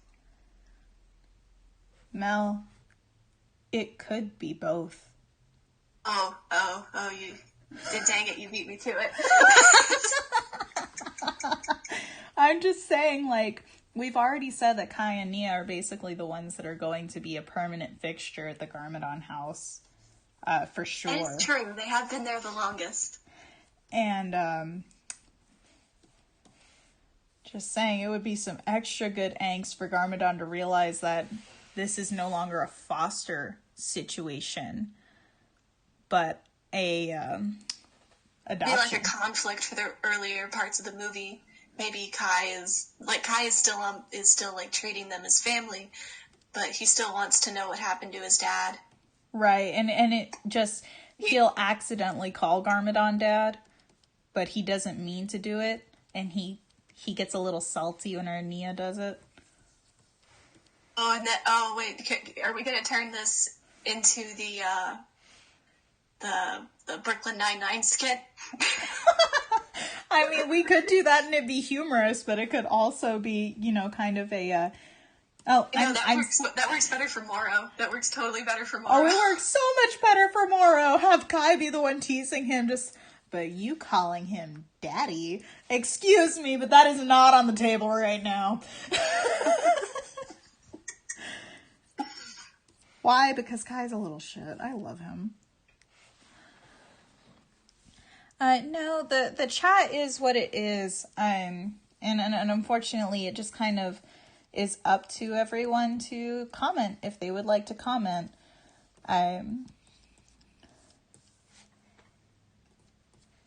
So I have a proposition for you, Mel, as far as the setting for this scene. If instead of the, weird suspension thing or whatever, Garmadon's basically in his cryptarium bubble because it can contain the Oni energy. Oh, wait, so do they just have wait, how would they do this? Would Chen honestly just have the containment? Yeah, if you think about it, within the AU, he would have researched this stuff. He would have looked into it. And I guarantee would you think that Garmadon would go into his totally not Cerebro knockoff? I'm sorry. You're not wrong. But I mean, well, no, like, it was totally homage. It was totally homage. Like, like, come on, a superhero database. How that chair, how that, like... right, the dome. It was totally a reference. Totally a reference. I mean, come on, the movie is basically the Fantastic Four already, but... it's just all the Marvel. All the down Marvel, to a bunch of superheroes dying. all the Marvel with just a little bitty touch of James Bond. Oh my god, that's right. So, I forgot about bringing this up earlier. Idea or for Marvel if they just like tweaked it a little bit, you know, or like You new cut ideas. off right Remember, at the like, way beginning back there. at the beginning? You cut off right at the What? beginning there. Remember, like, earlier when we were talking about the Marvel movies and how, like, they're getting, like, samey and whatnot, and how that if they just tweak it a little, they can do something? Right. Remember, my idea with Captain America, they could totally do. What did you have? Did I ever tell you? I don't think so. So, my thing is, like, when I heard what happened in Endgame with Cap, that he, like, went back in time and lived his life, you know? Right. That's like, no, he didn't. Because his old self is still stuck in that iceberg. Right. What the hell happened to that other version of him? Movie.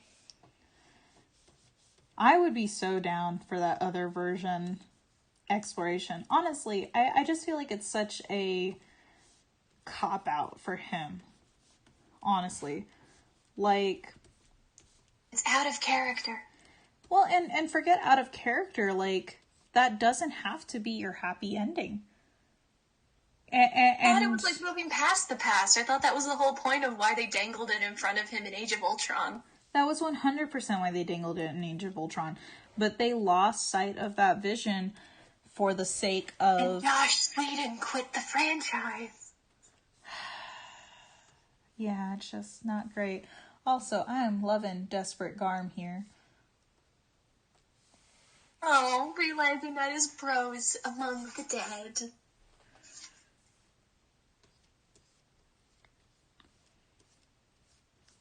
I still am not sure how far Oni I want to make him for his superhero mode, shall we say. Superhero mode is, I am pissed off because I just found out a lot of people are going to, or are dead, that I cared about. That I care about, that my kids care about, because let's face it, Garmadon views every single one of these kids as his now. He's Garmadad.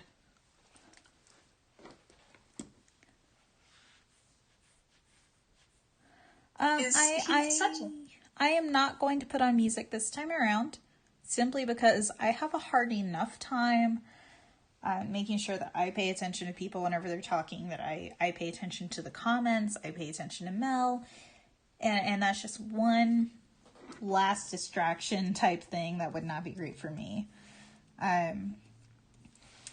Plus, I can't help myself. If I put on music, I'm going to start singing, and that's not what we're doing today. Although I could start singing if you want. I mean, you are 100% welcome to.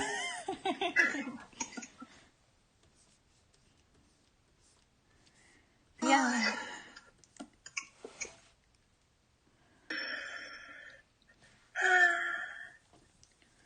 Oh my god, Mel. I feel dumb. You what? I feel dumb. How did I not realize? Dumb about what? How did I not realize that we could have just made it look like Garmadon and Coco had matching ruler samurai outfits and have the kids be in ninja outfits? How did I not realize that? Oh, at least you figured it out now. Yeah. So he could be wearing it now. Yeah. Mistaki's gonna be real proud of herself. Right, so is that part of the helmet that's on with the things on his face, or is that face paint? Or is that the Oni stuff going on? It's the Oni stuff going on. Oh, I gotcha. Someone's losing a little bit of control. His eyes are going to be red, aren't they? 100%. You know how this works.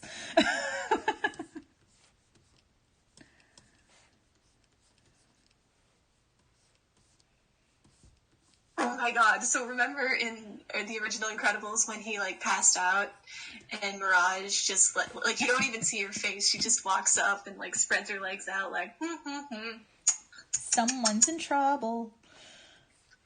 So, like, what if we change this to Klaus, but little kiddo Skylar is, like, behind him because like, she was in bed and he was in bed. Oh my god, the last thing Garm sees is just this little kid peeking out from behind Klaus's legs. And Klaus in pajamas, too. Klaus in volcano pajamas. Of course! How do I do next? Oh god, next. First off, you want to know what's a bunch of bullshit right after hands and feet? Next. That's what's a bunch of bullshit right after hands and feet.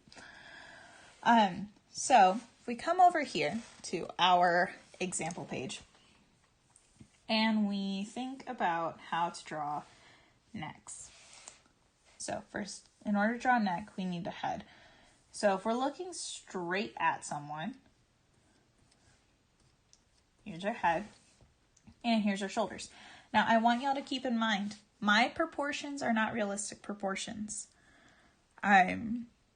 My necks are actually longer than what a real human neck is. Oh, they are so long. So long. I know. Love Candace from Phineas and Ferb. Yeah, they used to be so much worse. I want you guys to know. So the first thing that I do is I typically draw a single circle here and a line there. That is, quote unquote, cervical vertebrae. Word of the day, cervical vertebrae. And then I typically connect them here. This is usually whereabouts the collarbone is, but I could be lying and it floats. I think it actually does float, and that's why it's such a bad thing to break it. So the thing with necks, there is a muscle that goes down like this and like this.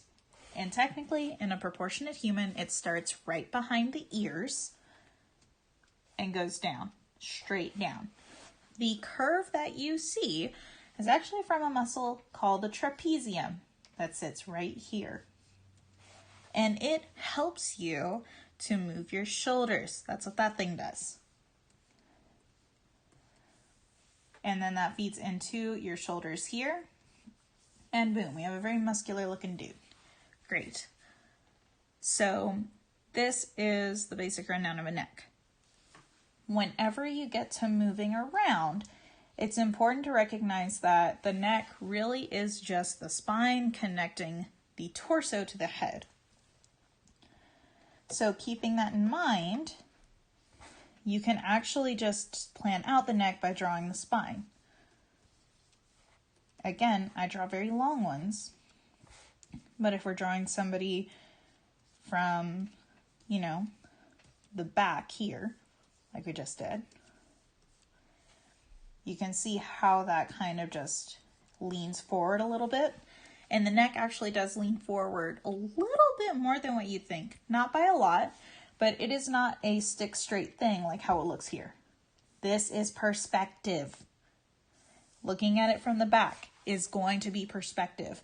In reality, it's going to be a certain point of view. Yes. In reality, whenever you have someone who's just standing there, the neck goes forward a little bit.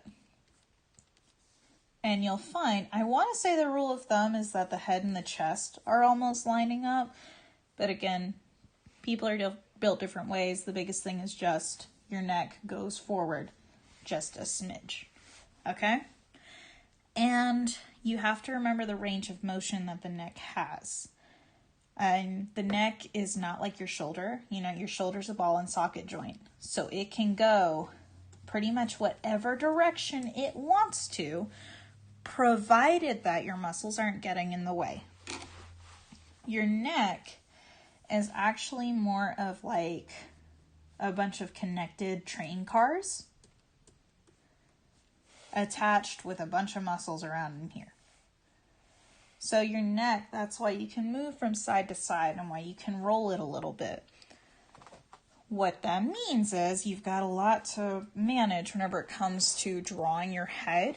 You know, one of my personal favorite ways to angst it up is by having a character be unconscious. Did you know that your brain weighs like 10 pounds? It's a heavy ass brain. Then you add into it the skull and everything, and that's going to be a heavy piece of person. So if somebody's, you know, unconscious and their head's kind of leaning back, they're going to have more of their neck exposed like this.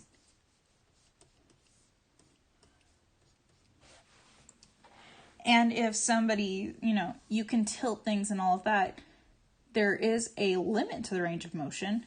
You know, we can only turn our head side to side so far. But again, just like everything else that I go over on here, the biggest thing is to just get references. You can find all sorts of references, especially for headshots like this.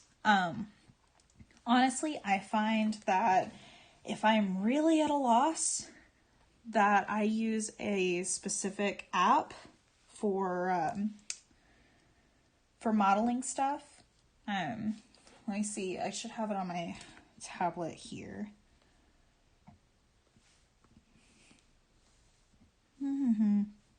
Yeah. So there's an app that you can get on your phone called Make a Pose. And it can help you model a mannequin. And that will help you kind of see, you know, does this look like a natural neck? Or do I need to go back and reassess how things are working out right now?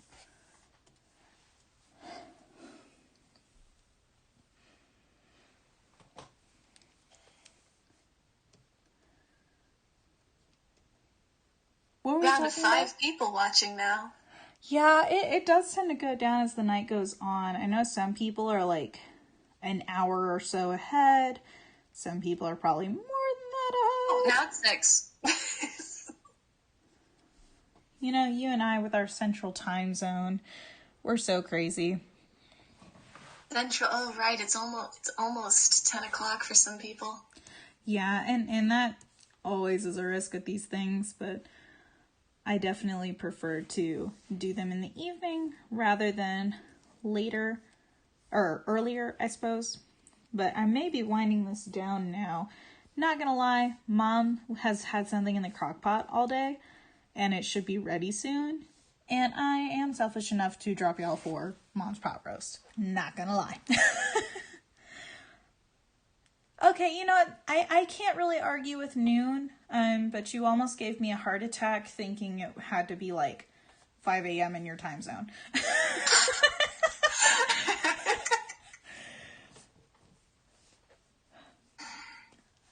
Hello again, Lucas. I'm drawing Garmadon having a bad day.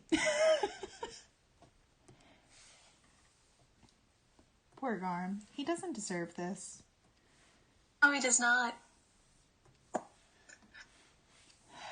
He doesn't deserve to find out that all of his old friends are dead. Okay, my dad and I, our favorite part of Frozen 2 is still just, at least they have their parents. Their parents are dead. I forget. Like, just, it's still very much our favorite part of that whole movie. It cut off. Which movie was that? Frozen 2? That was so cute.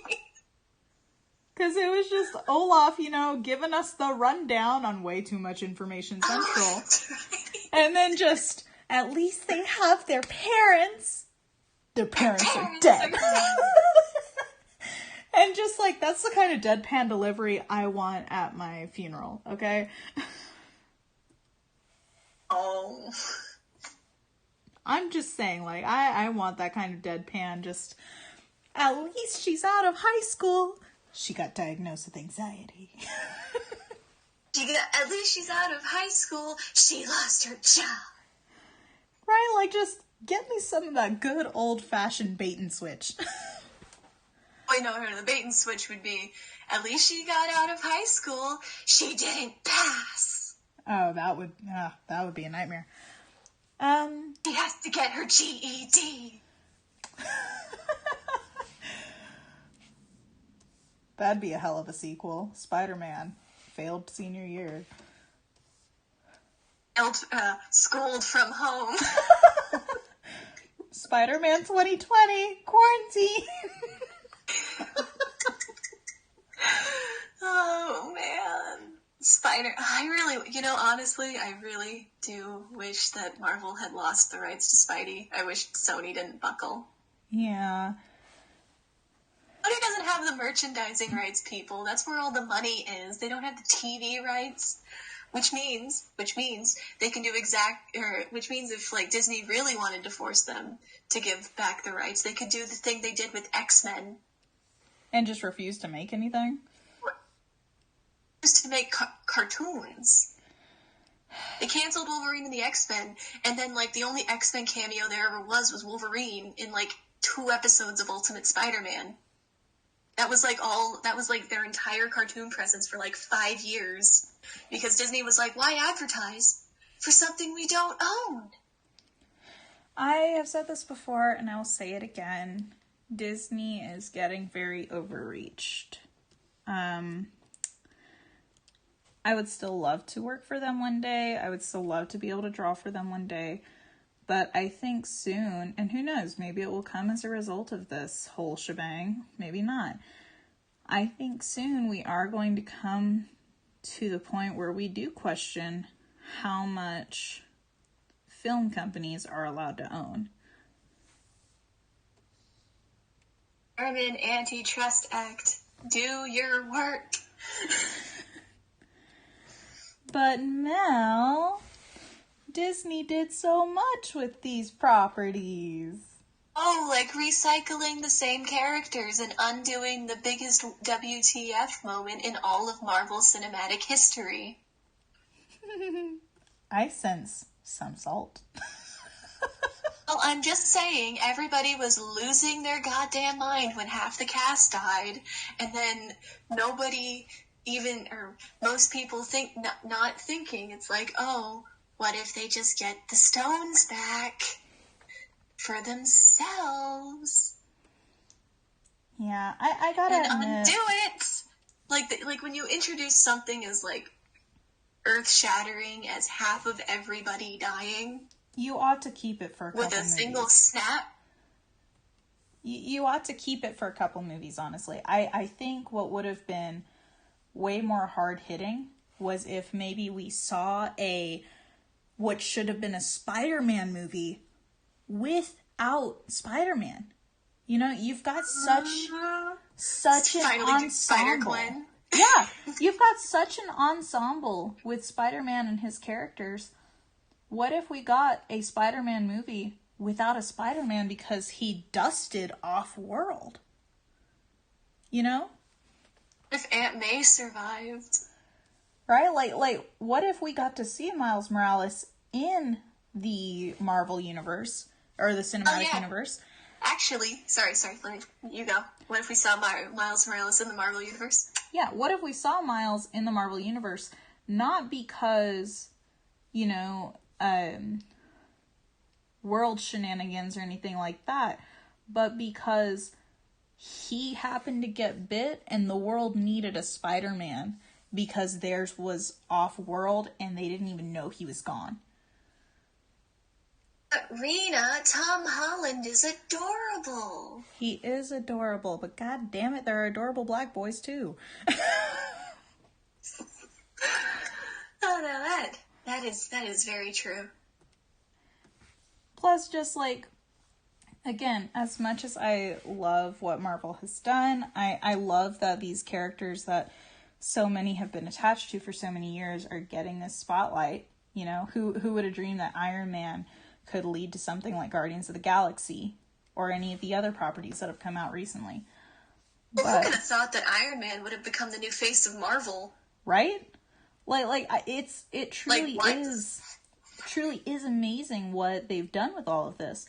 But I do feel like there's a bit that has been rushed, which is sad because the company's whole success has been off of not rushing it. Their whole success is, oh gosh.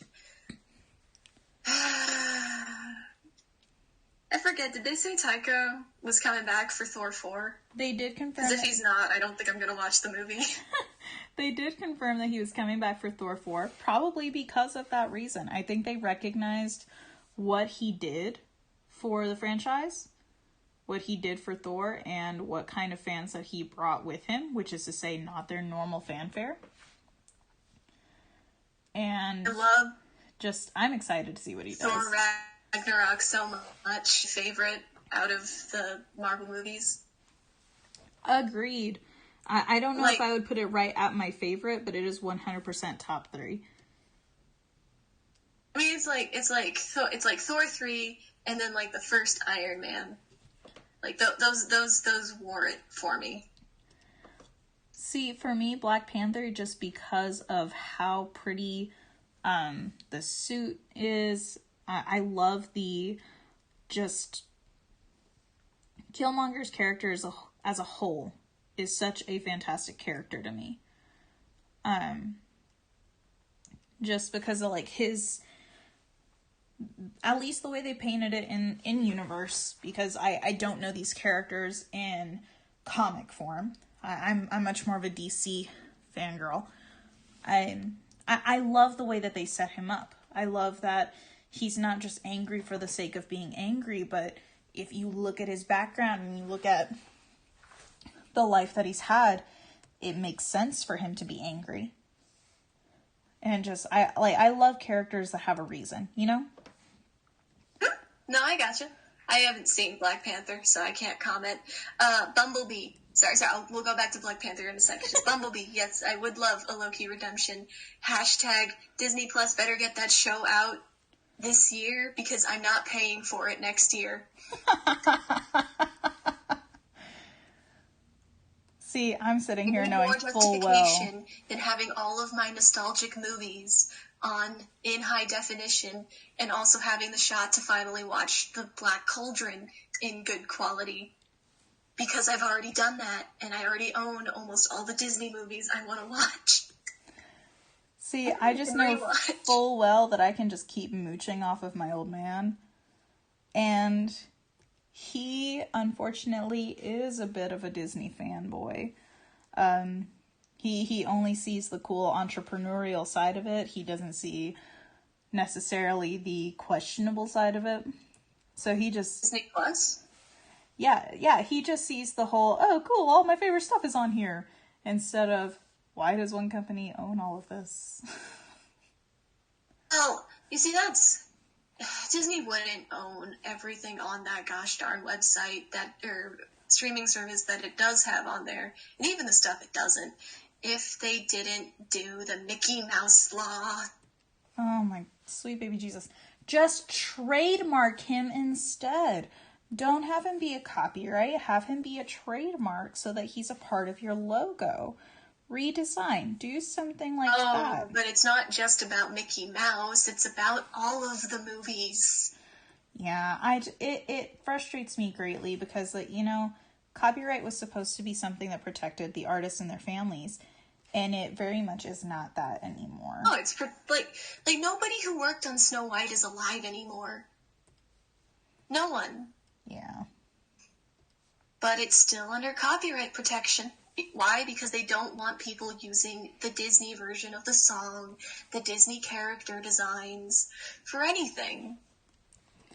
Yeah, and they haven't done anything with Snow White, outside of that Wreck-It Ralph cameo. But Mel, she got a whole Wreck-It Ralph cameo. So, she hasn't gotten her own live-action remake yet. From Disney. From Disney. Just you wait. You put it into words now. Whenever we get an announcement in 4 months. Not going to do it. Not with that Snow White and the Huntsman series. Not even 10 years old. I'm just saying. Look, Warner Brothers are the ones who will unapologetically make a Mowgli movie 2 years after The Jungle Book comes out. Or capitalize on Tarzan nostalgia. They will not. I'm just saying, if an announcement comes out after all of this craziness with Virus is over, that they're doing a live action Snow White, I'm blaming you.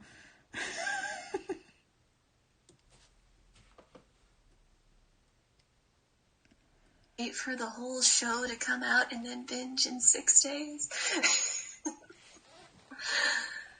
Sorry, Lucas. I like Crossing the Line more than Nothing Left to Lose. I think Nothing Left to Lose is saved by its animation. The song is kind of repetitive, in my opinion. I agree that the song's repetitive, and I definitely agree on the animation. That beautiful turnaround is... That's the thing everybody talks about. Yeah, just because of, like, that's what it is it's beautiful. And I definitely enjoy Crossing the Line because of the animatic that we did. But as far as, like, you know, because like I said, if there's music on, I will sing. As far as singing the two, I've had more fun singing Nothing Left to Lose than I had with Crossing the Line. Simply because, like, I'm always a sucker for those types of harmonies where one character is singing a whole verse while the other one is singing more of a longer something, and then they trade off, which is exactly what happens in Nothing Left to Lose. I love those types of harmonies.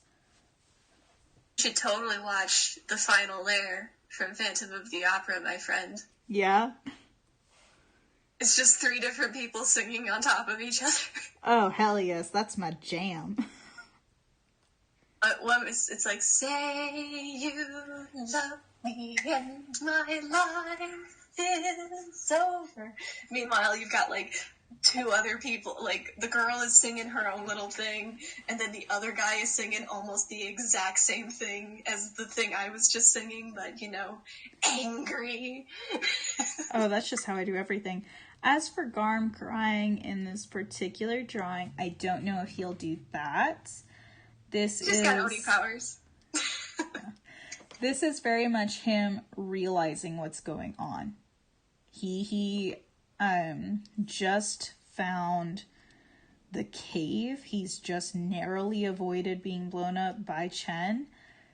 And he's beginning to realize what it means that he's seeing right now. Tears may come later. For now, his big issue is, oh my god, this is bigger than just me. Everyone. And, like, his heart is breaking because, like, it finally hits him when he sees Wu with the Terminated X.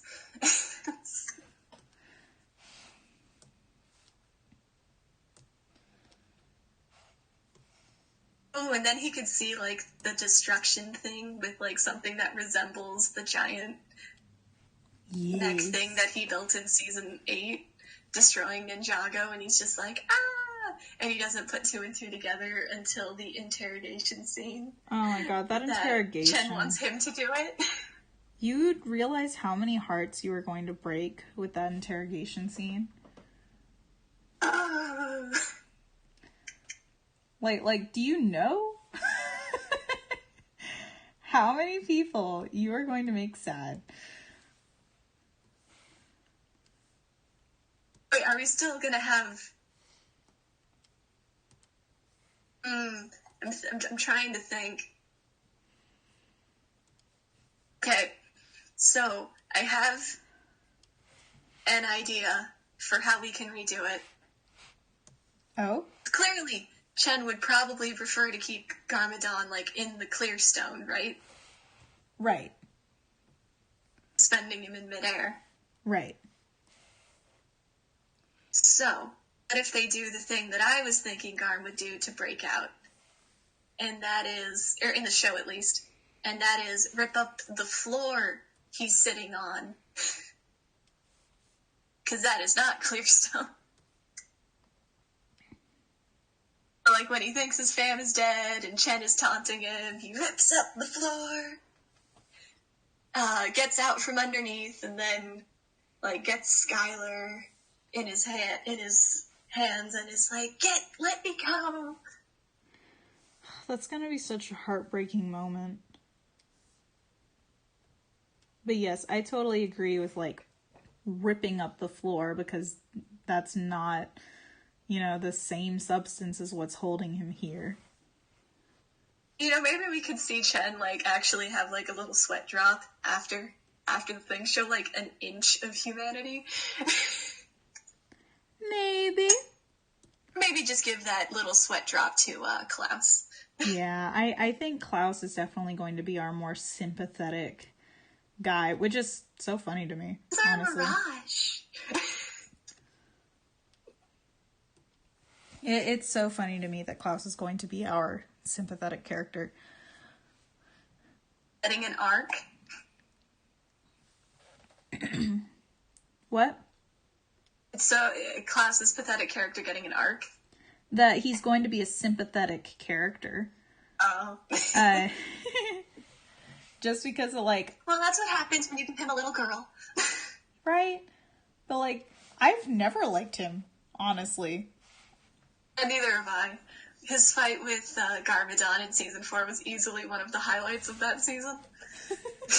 Just sitting there like, yes! Beat his ass! Garmadon literally pulling himself out of a vortex just to kick him in. Ugh, He's iconic. like, no, it'll suck us both in. He's like, no, just you. Wham! And then he gets sucked in anyway. This is why I hate magic. Screw magic in particular. Also, I just discovered that tool today working on a commission. And yeah, it's been pretty fan-freaking-tastic. Discovered what? The tool I've been using to color or to line Garmadon. Also, y'all want to see some cool shit? Watch this. Watch this. I'm gonna come down here. I'm gonna select all of it. No, I want to select the whole thing. You hoe. Hold on.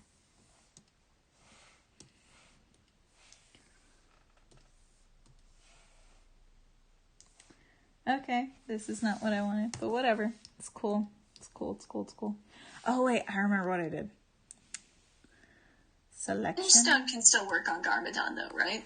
What? Vengestone can still work on him? Yes. So, okay, this is also how he can end up ripping it up. He can have, like, the Vengestone cuffs on his hands, but then, like, the extra arms grow as he's just pissed. And then they do the work. I'm definitely going to have his eyebrows be, or his hair be leeching that white. Bleaching white? Yeah, you know how like in Oni form, he has white hair? Oh. No, I did not. I thought he had black hair. Well, in my AUs, he has white hair. Whoops. I'm sorry, I forgot about this detail. No, you're good, you're good. I hardly ever draw him in Oni form. But anyway, for this AU in particular, he's definitely, like, his hair is going to be leaching some of that white. Nice. I use Clip Studio Paint for all this. And we're just gonna come over here to this, and we're gonna just... Perfect. Oh, poor Garm. He's having a bad day.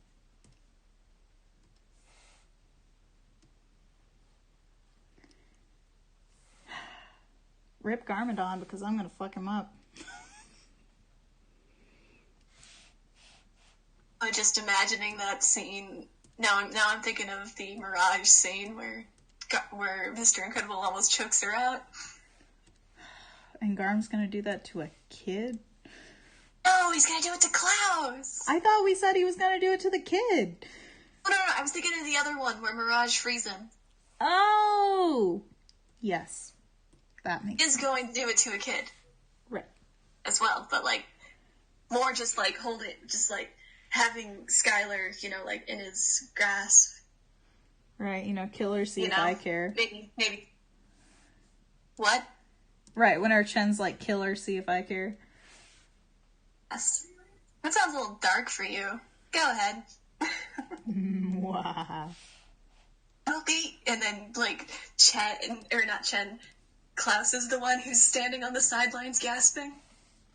Wow. Like breaking a toothpick. Personally, I cannot wait. Okay, like, all of Syndrome's lines fit Chen perfectly, so you can't even rewrite them. Right, like, it's made for him. Show me. Ugh. It's gonna hurt. You could change the end bit where it's just like, oh, look at little Garmadon, too weak to do the hard thing.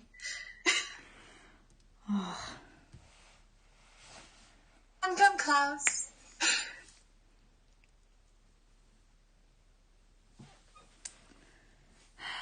It's gonna hurt so bad, I can't wait. Oh, great.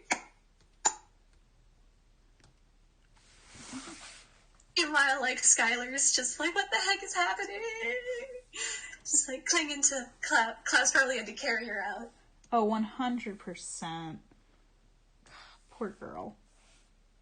Ooh, maybe, like, maybe she's over his shoulder, and she, like, and, like, Garmadon sees how much he's shaken the little girl, and, like, just feels awful, and then,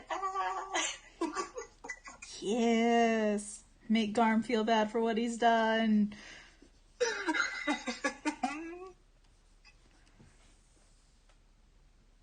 Oh. No, I want blur. This is too perfect. Oh, okay. How do we redo the kids getting found in the island? Oof. I bet Kai and Jay fighting. Because, like, hear me out. They've been fighting this whole time, right? And just... Oh! What? Hit me. Would Moro be the one who, like, wakes up and realizes he's snuggled up with everyone else and jump up and be like, ah! Oh, 100%! Who do you think I am? He wakes up, too. With him, and Jay's the one that finds the, like, do we want to go with a bird or a snake? Oh, we could make it an evil falcon. If we make it an evil falcon, I feel like we need to make Zane be the one who finds it. Yes, okay, it should be Zane that wakes up. Zane just wakes up and it's like, what's that? Switch. Zane's just like, what's that? Boom, it's your doom.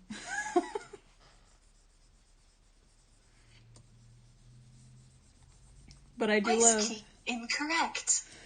Beep, beep, beep, beep, beep, beep. Or maybe the reason why Zane is, with the Smiths, or not the Smiths, the Garmadons, is that his dad was straight up kidnapped. Oh, snap. They want him for technology. Oh, hell yes. I am down. Great Mouse Detective style, where it's like, Zane, hide in the cupboard. I'll take care of this. Yes. And just like, honestly, I almost don't want Zane to know. Oh, you mean you want him to not remember? Yes. Like, it's just this thing at the Garmadon's house that, like, oh yeah, no, Zane doesn't remember much of anything prior to this, but he's nice and he makes me cookies, so he's cool. Aww. And of course... Oh, are you gonna have, like, the bottom bit of his hair be brown and then, like, fade into white? Yes. Just as the color drains from his face and he realizes everything that's gone wrong. Yes, and we're going to have a little bit of black leaching into his skin. Yes. The good shit. yeah. I am probably gonna let you guys go after I do this last little bit on his face. Simply because Mom has texted me that dinner is ready. And, sorry, but I love my mom's cooking more than I love drawing. Late dinner, Rena.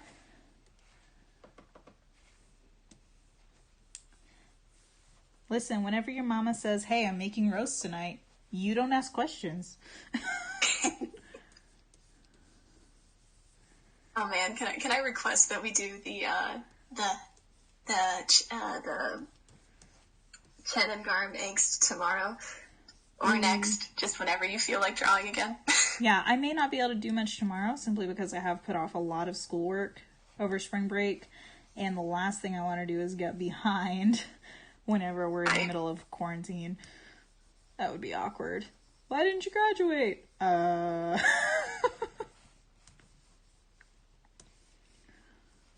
go on.